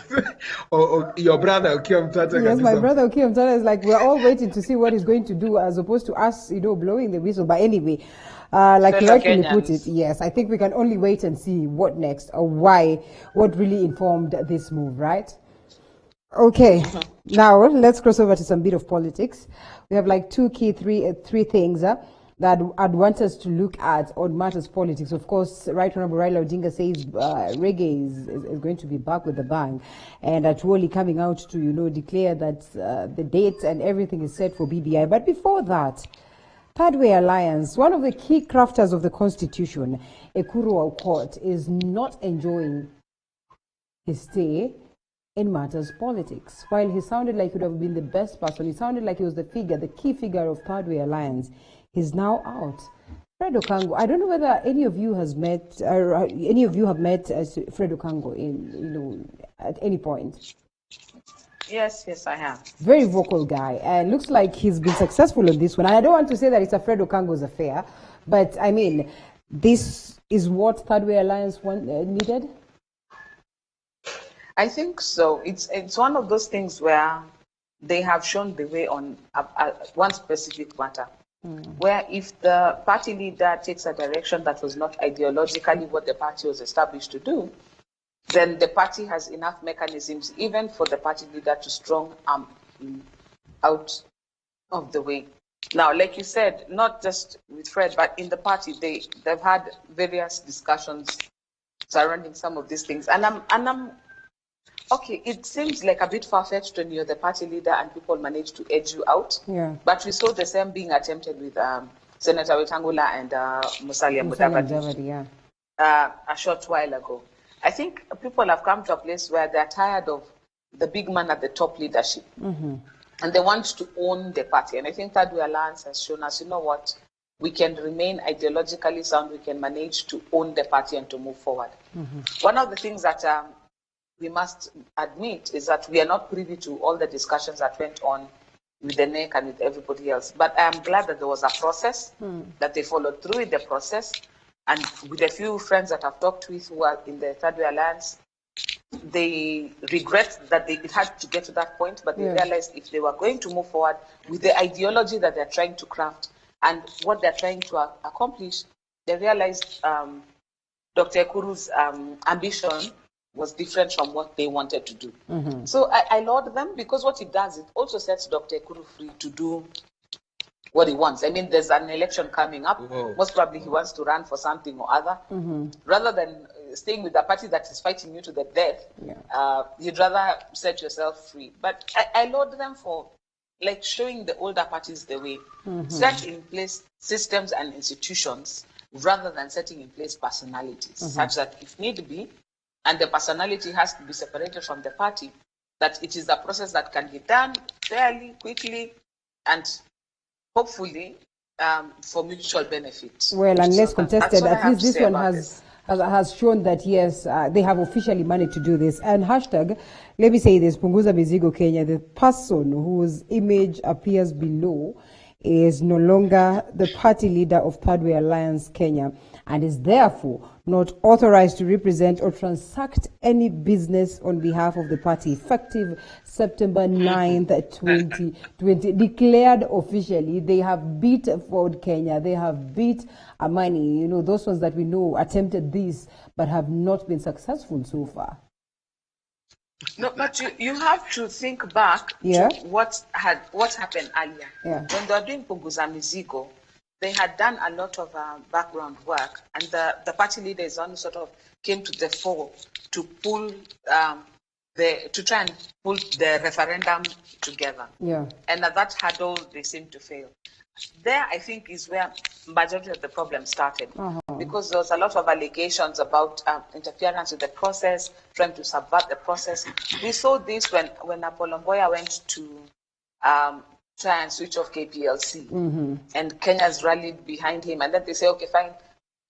The matter was settled legally as we are wont to do, but Kenyans felt betrayed by it and decided, you know what, we'll carry on with switch off KPLC, but without you. And I'm taking this as kind of the same thing, where people have an ideological direction and they're looking for a leader, but now that the leader doesn't seem to have the same interest, for whatever reason, they've decided we are carrying on, but without you. So it's an emancipation, and I hope the other politicians see that the writing is on the wall. People will not be sitting there endlessly hoping for you to take them where they want to go. Just how can we look at it as emancipation and overlook these talks of the fact that there could be an external hand that has instigated or that has, pushed for this, that there's some funding that is ongoing, to get these people to this particular point, Edgar? First, let me tackle the issue of the ouster. Yeah. This was the only successful ouster. First, they started with Uhuru Kenyatta. Uhuru Kenyatta was to be out. The Tanga Tanga team was taking over Jubilee, and Uhuru Kenyatta struck back. Now, followed by Akina Moses Wetangula, Akina Mudavadi. Those ones were not successful because they knew the affairs that were running in the party. Yeah. Moses Wetangula was aware, and Mudavadi was aware, and those are real politicians. Ekuru Aukot is not a real politician. He is a technocrat. He is a technocrat. He gave us the constitution. Yes, he gave us the constitution. He is not a politician. Even, did you see how he handled the Punguza Mizigo thing? He came up with a document, fronted the document, and told us to vote on it. You see, he did not go negotiating the document with other politicians. Ekuru Aukot was not aware about what was cooking in his party. I can tell you for sure that this is Fred Okango's work. Yeah. I can tell you for sure that Fred Okango has been very vocal, and the question is just who is this man? Yes. So I mean, people are asking that. Anyway, yes. Now, beside that, Ekuru Aukot was caught up in a mess. He did not control the party the way the party should be controlled. Ekuru Aukot's mistake is not there. Ekuru Aukot was just caught off guard, and I'm sure he has pain in his heart because he has lost a baby. So that means, is that a polite way of saying that this was his own undoing? It's got nothing to do with an external hand? Well, there might be an external hand, but the presence of Ekuru Aukot in Kenyan politics is inconsequential because he doesn't understand politics. All right. It is inconsequential. Let's leave that aside. Yes. Let's leave that aside. We wait to see what will happen in the next team. All right. Right Honorable Raila Odinga says reggae is there, and Atuoli confirms that indeed even the date is set for a referendum, Joy. Well, these days I'm hesitant to say what I really think about the BBI. What is going on, because no. The BBI, like I've said here, time without number. There's things in the BBI that the Kenyans really need to get on with it. They really need to get behind. They really need to reap the benefits of it.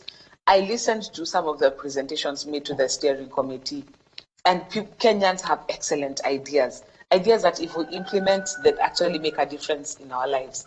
And I'm grateful that people rose up to this BBI thing with more than just the politics. Because if you go to if you read some of the presentations that people made to the committee, they didn't even bother to deal with the politics of it. They just dealt with, this is how we want to see education going, this is how we want to see one. And therefore, the stuff in the BBI that doesn't even need a referendum. Yes. It just needs for our leaders to look at and say, you know what, this is good, implement. This is good, implement. This is good, legislate. This is good, legislate. because that which needs a referendum is such a tiny core of the whole. But when you hear talks about a referendum push and it's a strong push, then you can tell we're back in the realm of politics. And when people are looking to push for a referendum, what they want to create is a wave. Is that, msisimuko of engaging with your core and keeping your core engaged. Now, the problem with that is that the timing is so wrong that if you insist on it, it may actually backfire on you spectacularly, because this is coming after COVID. We've been stuck in the houses for so long. You've been telling us that there is a dangerous disease. Then now you want us to go to rallies, and then you want us to go and line up. We are talking about there is no money, even for the counties. The activities are grinding to a halt. We are trying to get the 50% released. We are getting feedback from the National Assembly that that might not happen. Let the Senate do its work and enact CARA. We are in a place where we are looking and we're thinking, okay, is this our biggest priority right now? And even people who are firmly behind BBI right now are taking 2 steps back. They're like, you know what, maybe a referendum is not such a good idea. But when you hear Baba and Atwoli talking about it, that's why I'm saying I'm hesitant to respond, is because, I mean, these guys have been known to pull a rabbit out of a hat. Yeah. So it's you can't really discount what they say as absolute, impossibility. They may know something that we don't. Remember, there's a time Baba even gave us a budget for it. He said, you know what, this will cost all of 2 billion shillings. Yes. So it is possible that there is a secretariat somewhere working very hard towards setting up a referendum. I will not discount it. Only as an observer and as a Kenyan, and as much as I support the BBI, I do not think that the timing is right for a referendum. I think it should be broken down and implemented with what can be implemented should be pushed through. But trying to push through a referendum right now is not a good idea. And numerous opinion polls conducted in regards to the same, and equally, most of the numbers dictate that a majority of Kenyans sort of feel like, after all this COVID-19, affair, they genuinely do not think they want to be treated to an election anytime soon. And from what is declared, while we might not have the final document of the BBI, there are high possibilities that it's going to recommend a change of governance system, or change of the system in terms of governance, and that then automatically means that we're going to be treated to a referendum. Do you foresee a scenario where this is going to be pushed down the throat of Kenyans, Edgar? Now, Linda, finally, we are having a document very soon. Finally, we will know what the BBI is all about. Yeah. We have been talking about BBI, and Joy Mdivo is supporting BBI. That she the document that is not there. We have been supporting things that are not there. No. I need to well, at least they've said what it is that they look to incorporate.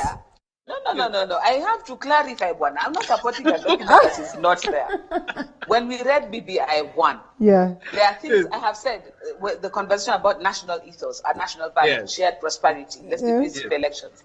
There are things that came out in BBI 1 that were actually surprisingly common sense positions that we need to do something about them. And that's what I'm saying. There's an essence that came out in BBI that were not conversations about positions at the top. And that much I wish we wouldn't lose that conversation. And most of those things don't need a referendum to even legislate. However, on this document that has not come out, I do not have a position actually. That one I'm categorical. I do not have a position.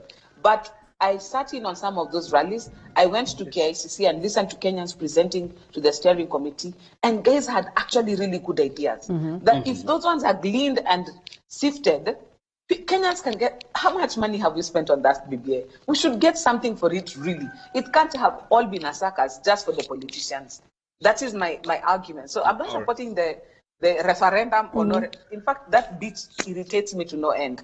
The bit that I actually don't want to lose is there's some ideas that came out that need a lot of sense, that don't need too much to implement. Like, for example, we changed Boxing Day with a gazette notice. There's some of those things that can be done.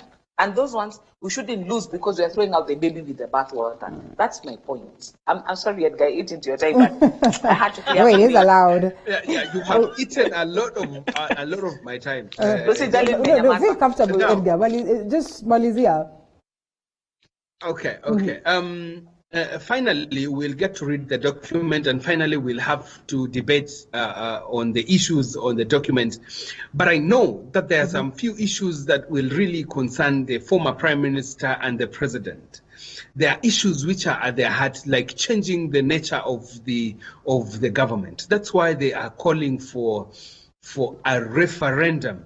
Now, campaigns will start for or against the document, and factions will be formed, and groups will be formed, which will now head into 2020. It is too late now to change the constitution. Too late, because you can only change the constitution 2 years before. As in, I don't know whether that clause is still there, but it is too late. But they wanted that form of government to be present when we are having the next president. That is the only thing we suspect. All those other things will come and they will undergo legislation. And I'm sure the president knows that we can legislate these other things in the BBI. But that issue of changing the government, of having a prime minister elected from parliament, will require us to line up after COVID-19 and after borrowing a lot of money. But sometimes you don't have a choice in Kenya, like militarization. You don't have a choice. I'd want to tell Joy that whether we like it or not, we will line up. Whether we like it or not, we will have another Huduma number process. Whether we like it or not, we will be told to do things in this country that we don't like doing. This is Kenya. This is Kenya. This is one thing to hear and unfortunate to hear. But yes, that is how much, I mean, even the elites sort of feel like, as a people, we have been curtailed to that level. Time is not on our side. We're exactly at 8:10. But in 1 minute, I think, I would love to hear your take on what has been going on in terms of, the hate speech and terrible utterances from the key leaders. And that move that many have taken to go out and condemn that, and from leaders to the common wananchi, and equally that move that most of the leaders also have called on the DP to apologize on behalf of the people who, dished out these utterances, the argument that they are his foot soldiers. Joy. One thing that I find regrettable is that in Kenyan politics, we get to a level where we become personal. And Sudi and Ngeno, they're not doing anything new. I mean, Ngeno is a KANU MP. Sudi is a Jubilee MP. But they talked, and it was, how do I put it, regrettable what they said. But the thing is this, I wish it was an isolated incident. What they are doing is what we've been treated to for eons. None of these politicians can stand and say, by the way, mwache kuleta siasa ya matusi, because nani hapo hajatusi mwenzake.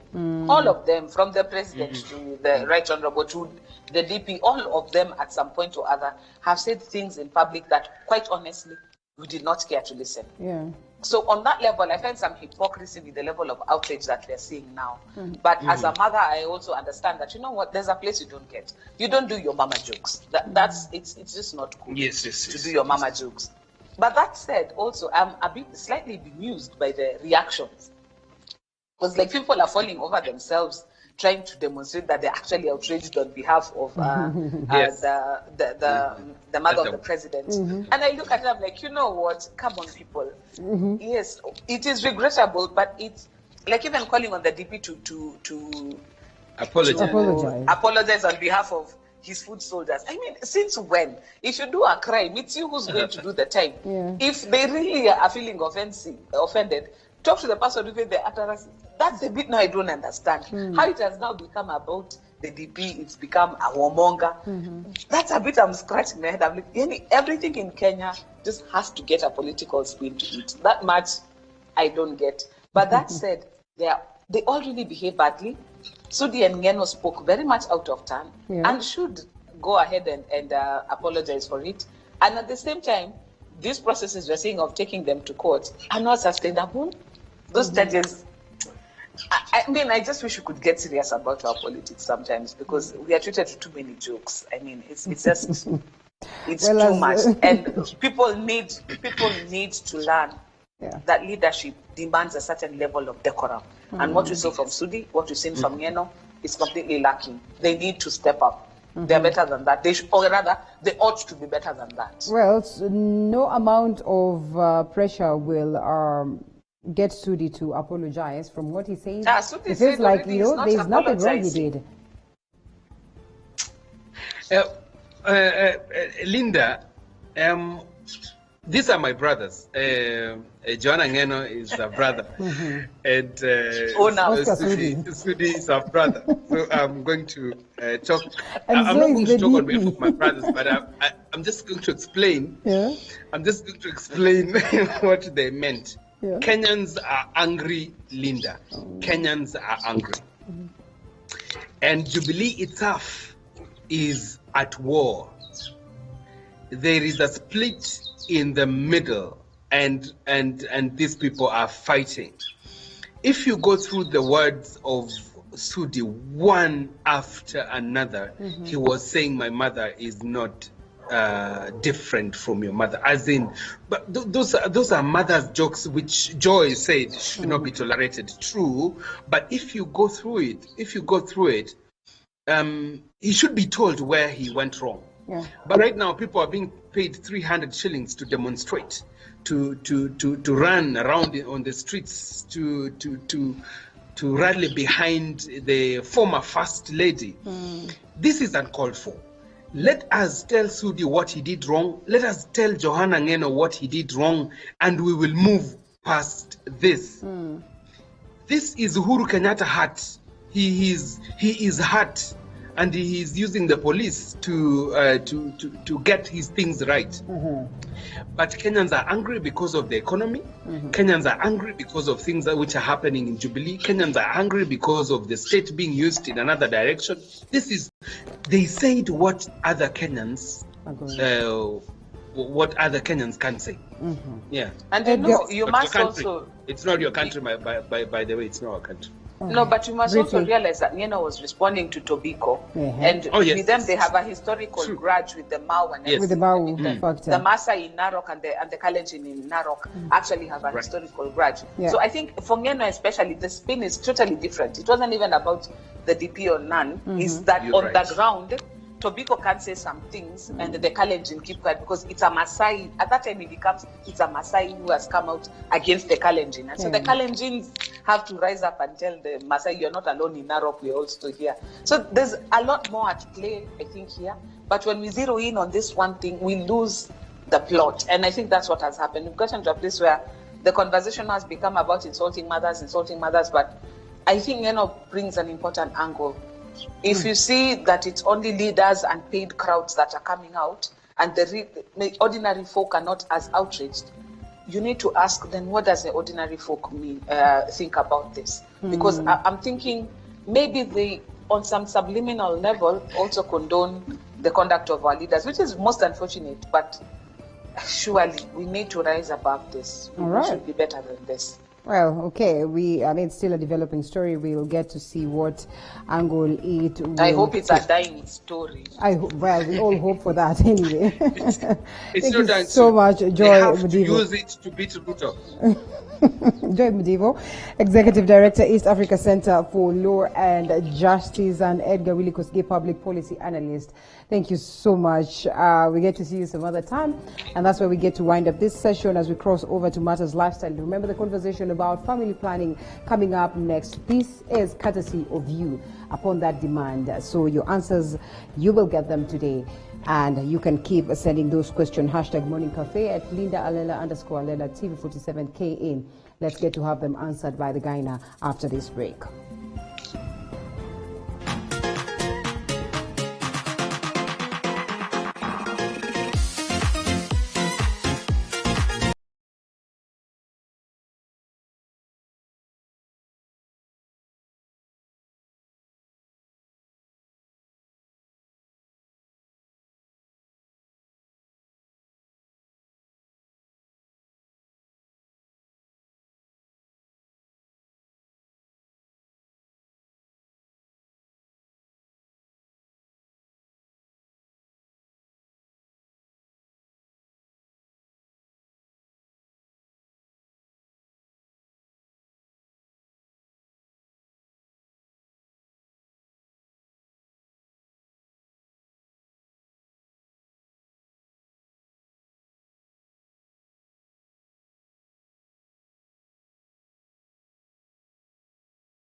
And welcome back. Time for us to have that candid discussion. Like I said, this is due to public demand.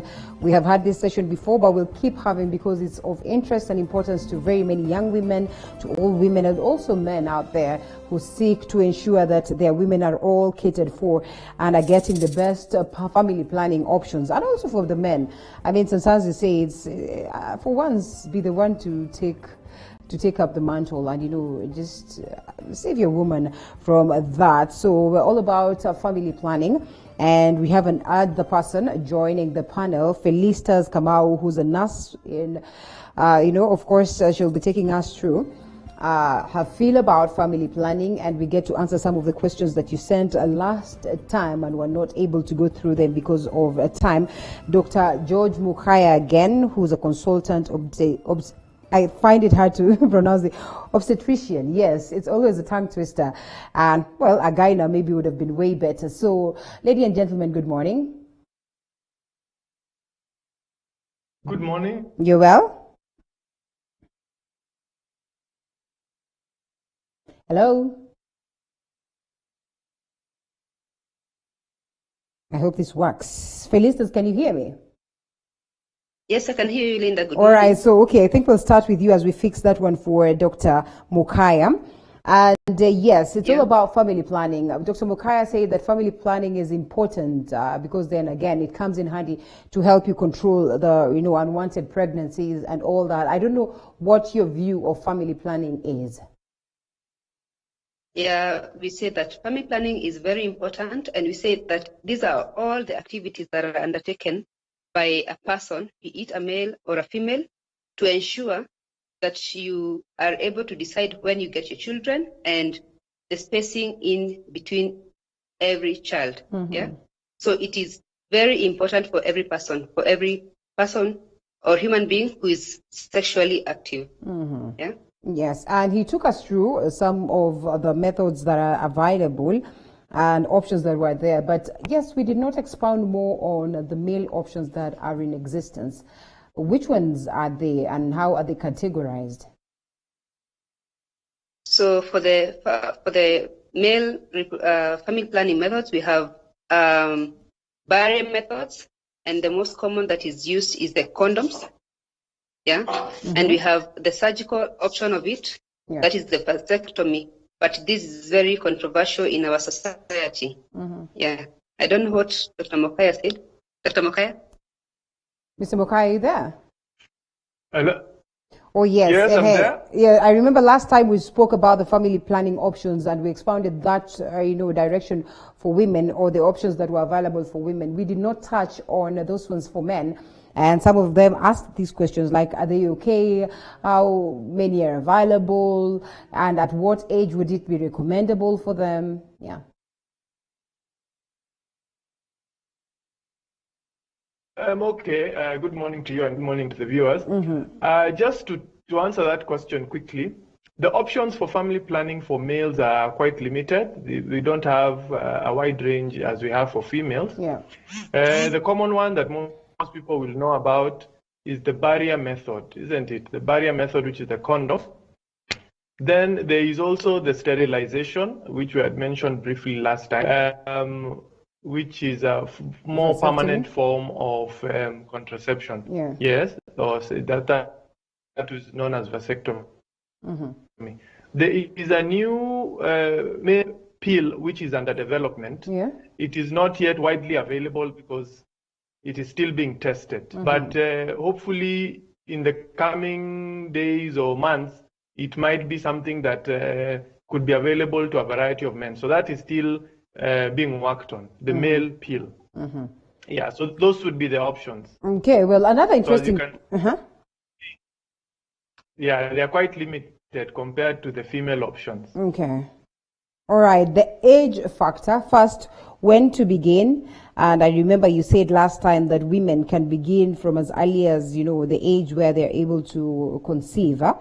And for the men, of course, these of theirs are a little bit, you know, crucial. So, I mean, are there limits to the age as to when you can start and probably when you can stop for both the men and the women?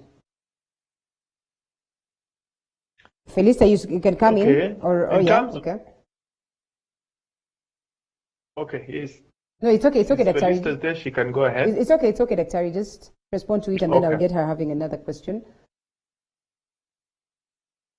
Okay. Yeah. So for the age, we said for as long as somebody is sexually active and they do not want to conceive, then that would be the appropriate age to engage in use of contraception. So age-wise, as long as you're sexually active and you want to prevent a pregnancy, then you should be on one or other form of contraception. That goes for both males and females. Yeah. On the upper limit, I think we do not have an upper limit for males because I think men can reproduce throughout their lifetime. For women, of course, once they undergo menopause, then the contraception becomes irrelevant for them at that point. However, we need to remember that even up to the menopause level, there is still a slight chance to conceive. So one would only stop the contraceptives at the onset of menopause itself, not around menopause. Menopause has to happen first, then the contraception can be stopped. All right. Well, of course, remember the lines are open for you to call. The number's rolling down on your screen, or the SMS short code is equally down on your screen. You drop those comments and we get to answer the specialist as we proceed. Now, let's come to you, Felicitas. And this is a question that very many people asked in regards to methods suitable for young women. And in a way, Daktari was able to answer a bit of that. But I mean, most of the young women will want to get that assurance more and more. So what methods are at the disposal of young women, young girls who probably, yes, are sexually active, are able to conceive, but do not want to get pregnant?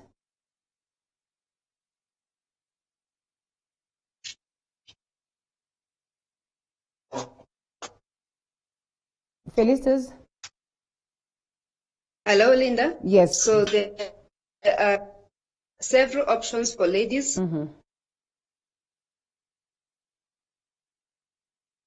Yes. Who are young and they're sexually active. And what I provide for is a long-term method. Yeah. A long-term method. How like long the term is IUCD. long term? This could be up to 12 years. This could be a period between 3 years to 12 years, depending on the lady's option, on what they really want to do, on what they propose, on how long they want to wait. So as long a period of 3 years to 12 years, depending on them. And the IUCD or the coil or the copper T is my most preferred method because this is non-hormonal and does not interact with the lady's menstrual cycle. Yeah. All right. In this case, again, their biggest concern is what, of course, Daktari confirmed the other day, that it might not have more of an impact. Any side effects that you would be knowing of? For the IUCD, the side effect? Yes. Mostly, the most common side effect is infections, that is sexually transmitted infections. So this will also ensure that the ladies become faithful or when they have the method in place. Okay. Hello, Linda?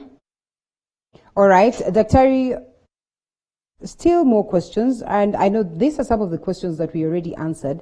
But because it's in the interest of the people, we might be forced to repeat some of them. Let's get to this one. This we did not touch on a natural form of family planning, which in most cases you'd find that there are people or even certain hospitals that you'd go to and would not give you family planning, but would recommend the natural form of planning. Just how risky is this in the event that one does not want to get pregnant?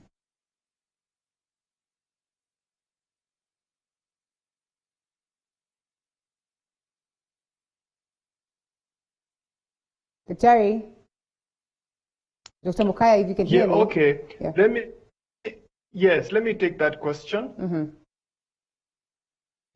The natural form of family planning is also one of the options of contraception. However, it requires some conditions.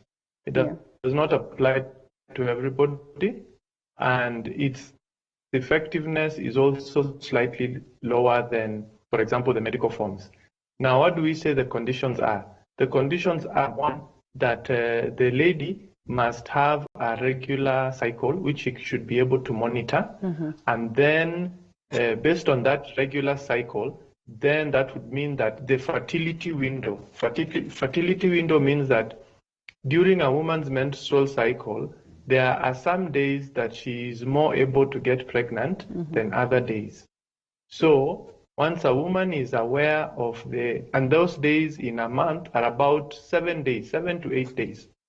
Okay? Yeah. So if she knows she has a regular cycle, she can be able to estimate when those 7 days are. We call them the fertility window, in which you would be likely to fall. And then at that, she should avoid her chances of falling pregnant. That means if she's to have a sexual encounter, she should use another form of prevention, e.g. a condom, and then that would reduce the chances of falling pregnant, or avoid the sexual intercourse at that time completely. All right. Those would be the options. And then Felicitas, are you there? Yes, the other day, in regards to the same, then the other time, Dr. Mukaya said that really there's not much of an impact when, negative impact as the myth would go, as many would say, in terms of, long-term use of contraceptives, and, at points whereby maybe it would alter your hormonal balance and all that. Why then should some of these key hospitals discourage people from using, these methods, foreign methods of, contraception, as opposed to going it the natural way?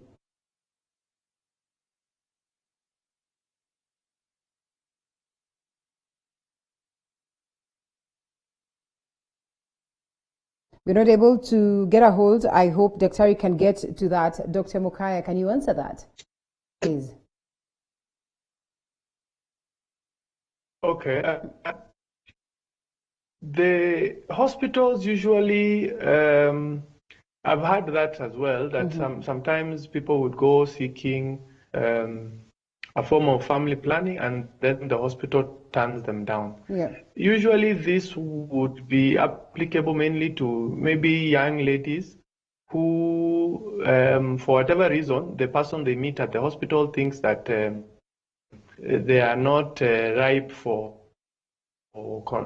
No, I think, Dr. However, the reason why this question is coming, Dr. is because there's this one that we know, hospital, that automatically discourages that.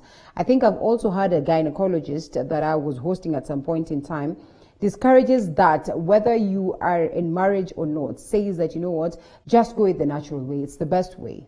Why? This is mainly driven by religious affiliation. Yeah. Because there are very many hospitals, health facilities that are attached to religious institutions or religious organizations, and because of their faith, they do not promote contraception. So if you happen to visit such a hospital or such a clinic, then you will not find any option medical available to you. The alternative you would have to do is to visit a different hospital. Yeah. But of course, those hospitals are bound by their religious beliefs, and the one should be aware of hospital they're attending and what that hospital believes in. All right. That's good. One is asking this: how do you get to know about fertility awareness, or how do you get to know then that you are fertile and you probably can now proceed to get pregnant, especially at that point when you are taking the natural direction? Okay. Well, we said it has to start with, first of all, somebody having a regular cycle. Okay? If your cycle is irregular, then the fertility awareness method might not really work. So once somebody knows that they are having a regular cycle, then the easiest thing I can suggest is with the widely available use of smartphones, there are very many applications somebody can download that gives you that information without you having to calculate it manually, okay? But if someone wants to calculate it manually, it basically means that if we assume your cycle is 28 days, then someone usually ovulates, that means in the middle of their cycle, so around day 40, okay? That can vary with the length of somebody's cycle. So if someone's cycle is not 28 days, it is 30 days, for example, then their fertility window changes from day 14 to probably day 60, okay? So once you know the day that you're ovulating, then you want to avoid a sexual encounter that can lead to pregnancy. You want to avoid that for at least 4 days or 5 days before the day you ovulate, okay? About 4 or 5 days before the day you ovulate, and also a day or 2 after the day you ovulate. So if you add the 5 days plus 2 days after, 5 days before, 2 days after, that comes up to about 7 days. So it is to know the date of ovulation, and that can be calculated either manually, you look at the calendar and count the days, or you use one of the widely available applications that are found with the smartphones on the App Store, for example. All right, another question here. And a lady, won't be mentioning their name, asks that my boyfriend says that he has been discouraged from using the barrier method. In this case, then I will assume the condoms, of course, by the doctors because he reacts to them. Is there a possibility that this is true? And another lady again asks this, that yes, I have been using the barrier method, but sometimes they tend to react with me. What really could be informing this? And Dr. I'm coming to you with the same question. I think it's more or less the same in this scenario, though of course with the lady it could be a little bit different, and that there is a possibility that maybe there's that reaction, especially with the flavored ones and all that. What do you tell them? Some people do have what we call latex allergy, because remember these condoms, both male and female condoms, especially the male condom, is made from latex, okay, which is it's made from rubber, which is a naturally occurring substance. In a very rare circumstances, it's not common, it's quite rare, you find people are allergic to latex. So when the latex comes into contact with their skin, they get a rash or, they feel itchy. So for such people, then we say that they should avoid using a latex method of contraception and use an alternative. But this has to be documented maybe in a clinic setting or something. When somebody experiences that rash or allergy, visit a health center. It is verified that, because it might also be, it could be an STD, for example. So you're itching and scratching and you think you're allergic to latex. However, you actually have another condition like an STD, for example. So the latex allergy should be verified in a health institution at the point at which somebody has experienced what they think is an allergic reaction. They visit a hospital. And if it's confirmed, then they will have to use a different form of contraception. So in this case, what difference does it come in when some of them are using flavored, of course, barrier methods in comparison to those that would just use the normal ones? The flavored ones have, of course, additional ingredients to give that flavor.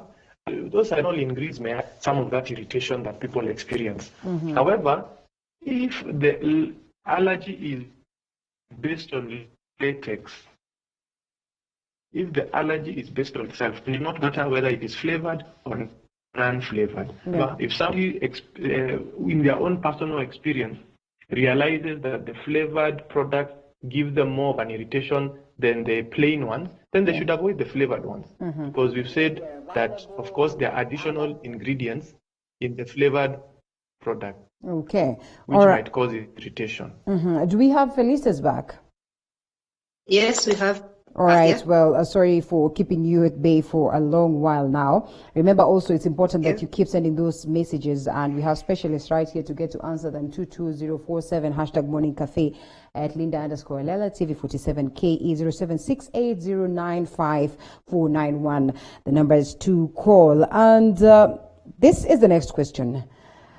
We are a despondent couple.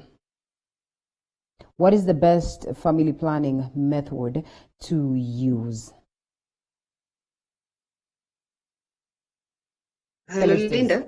We are a despondent couple. There's one person who's asking.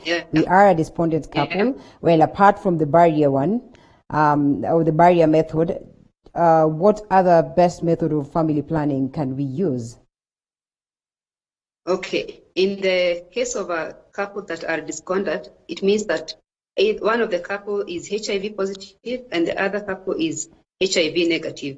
So in this case, we don't want the partner who is HIV negative to be infected by the partner who is HIV positive. So apart from the barrier method, I would encourage use of the withdrawal method. But in this scenario, you must, when the intercourse is happening, you must be well lubricated to avoid lacerations that would occur.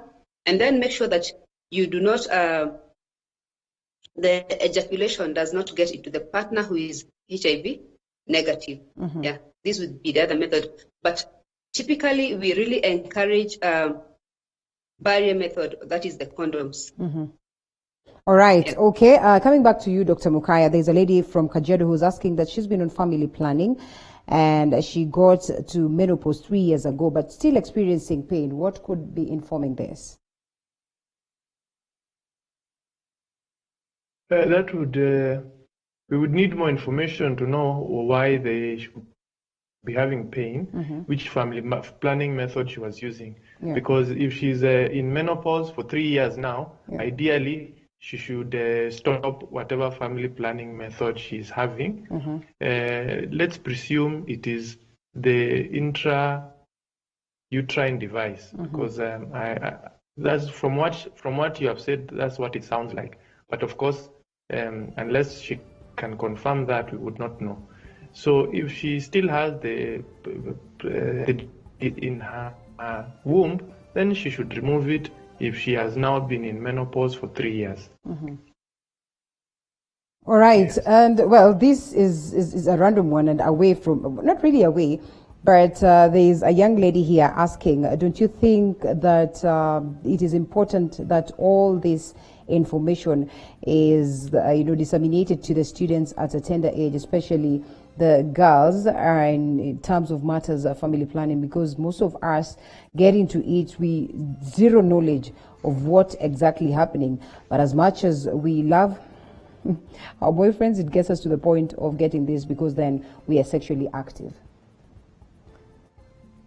Felicitas, should this be incorporated on the curriculum? I highly recommend that this should be incorporated into the curriculum as young as the lower primary, that is from class 6, when these girls start becoming sexually active and their reproductive systems are now beckoning that we are now active. So this should be incorporated into the curriculum, into the lower grades, and even into high school. Girls should become aware of their bodies. Girls should become aware that they can be able to conceive, and they should also be educated on ways in which they can be able to prevent getting pregnant as young as they start getting their menstruation. This applies also to the boys as well, because we know that they can also be able to make the girls pregnant. So I highly recommend that this be incorporated into the curriculum. All right. Well, and very many questions are coming, but time is not on our side. So I think this should be the last question that we're picking, and I am directing it to Dr. Mukaya. How effective is the withdrawal or pull-out method? It is not very effective. Somebody would not rely on that to prevent pregnancy, because we know that there is still some sperm even in what we call the pre-ejaculate fluid. So that means even before somebody feels like they're about to ejaculate so that they can withdraw, they could have already have had sperms, active sperms, in their pre-plate. So that is fluid becomes around. That is the fluid that you find both on men and women.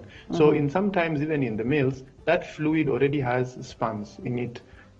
So saying that you're going to withdraw, you might already have missed the boat, because some of those sperms have already had a chance to be released. So we would not it would not be a recommended form. If it is a natural method of family planning, it should be the fertility awareness method that we mentioned earlier, whereby you know the period that you're highly likely to fall pregnant, and you avoid activity that could lead to pregnancy at that time. Still very many questions, but yes, I think this time around, because I won't promise another session, I will promise that we'll pick these questions and compile them together with your numbers and forward them to the specialists, and they'll get to respond to you. Thank you so much, Felicitas Kamau, nurse, and of course, Dr. George Mukaya, who's a gynae. Thank you so much for the great insights, and that's where we get to wind up this session. Remember, it was all about family planning. I hope some of the questions that you had have been answered. My name is Linda Lela. It was great having you from the start of the show up until now. Do enjoy the rest of your viewing as I get to see you again later in the afternoon for Newsfeed.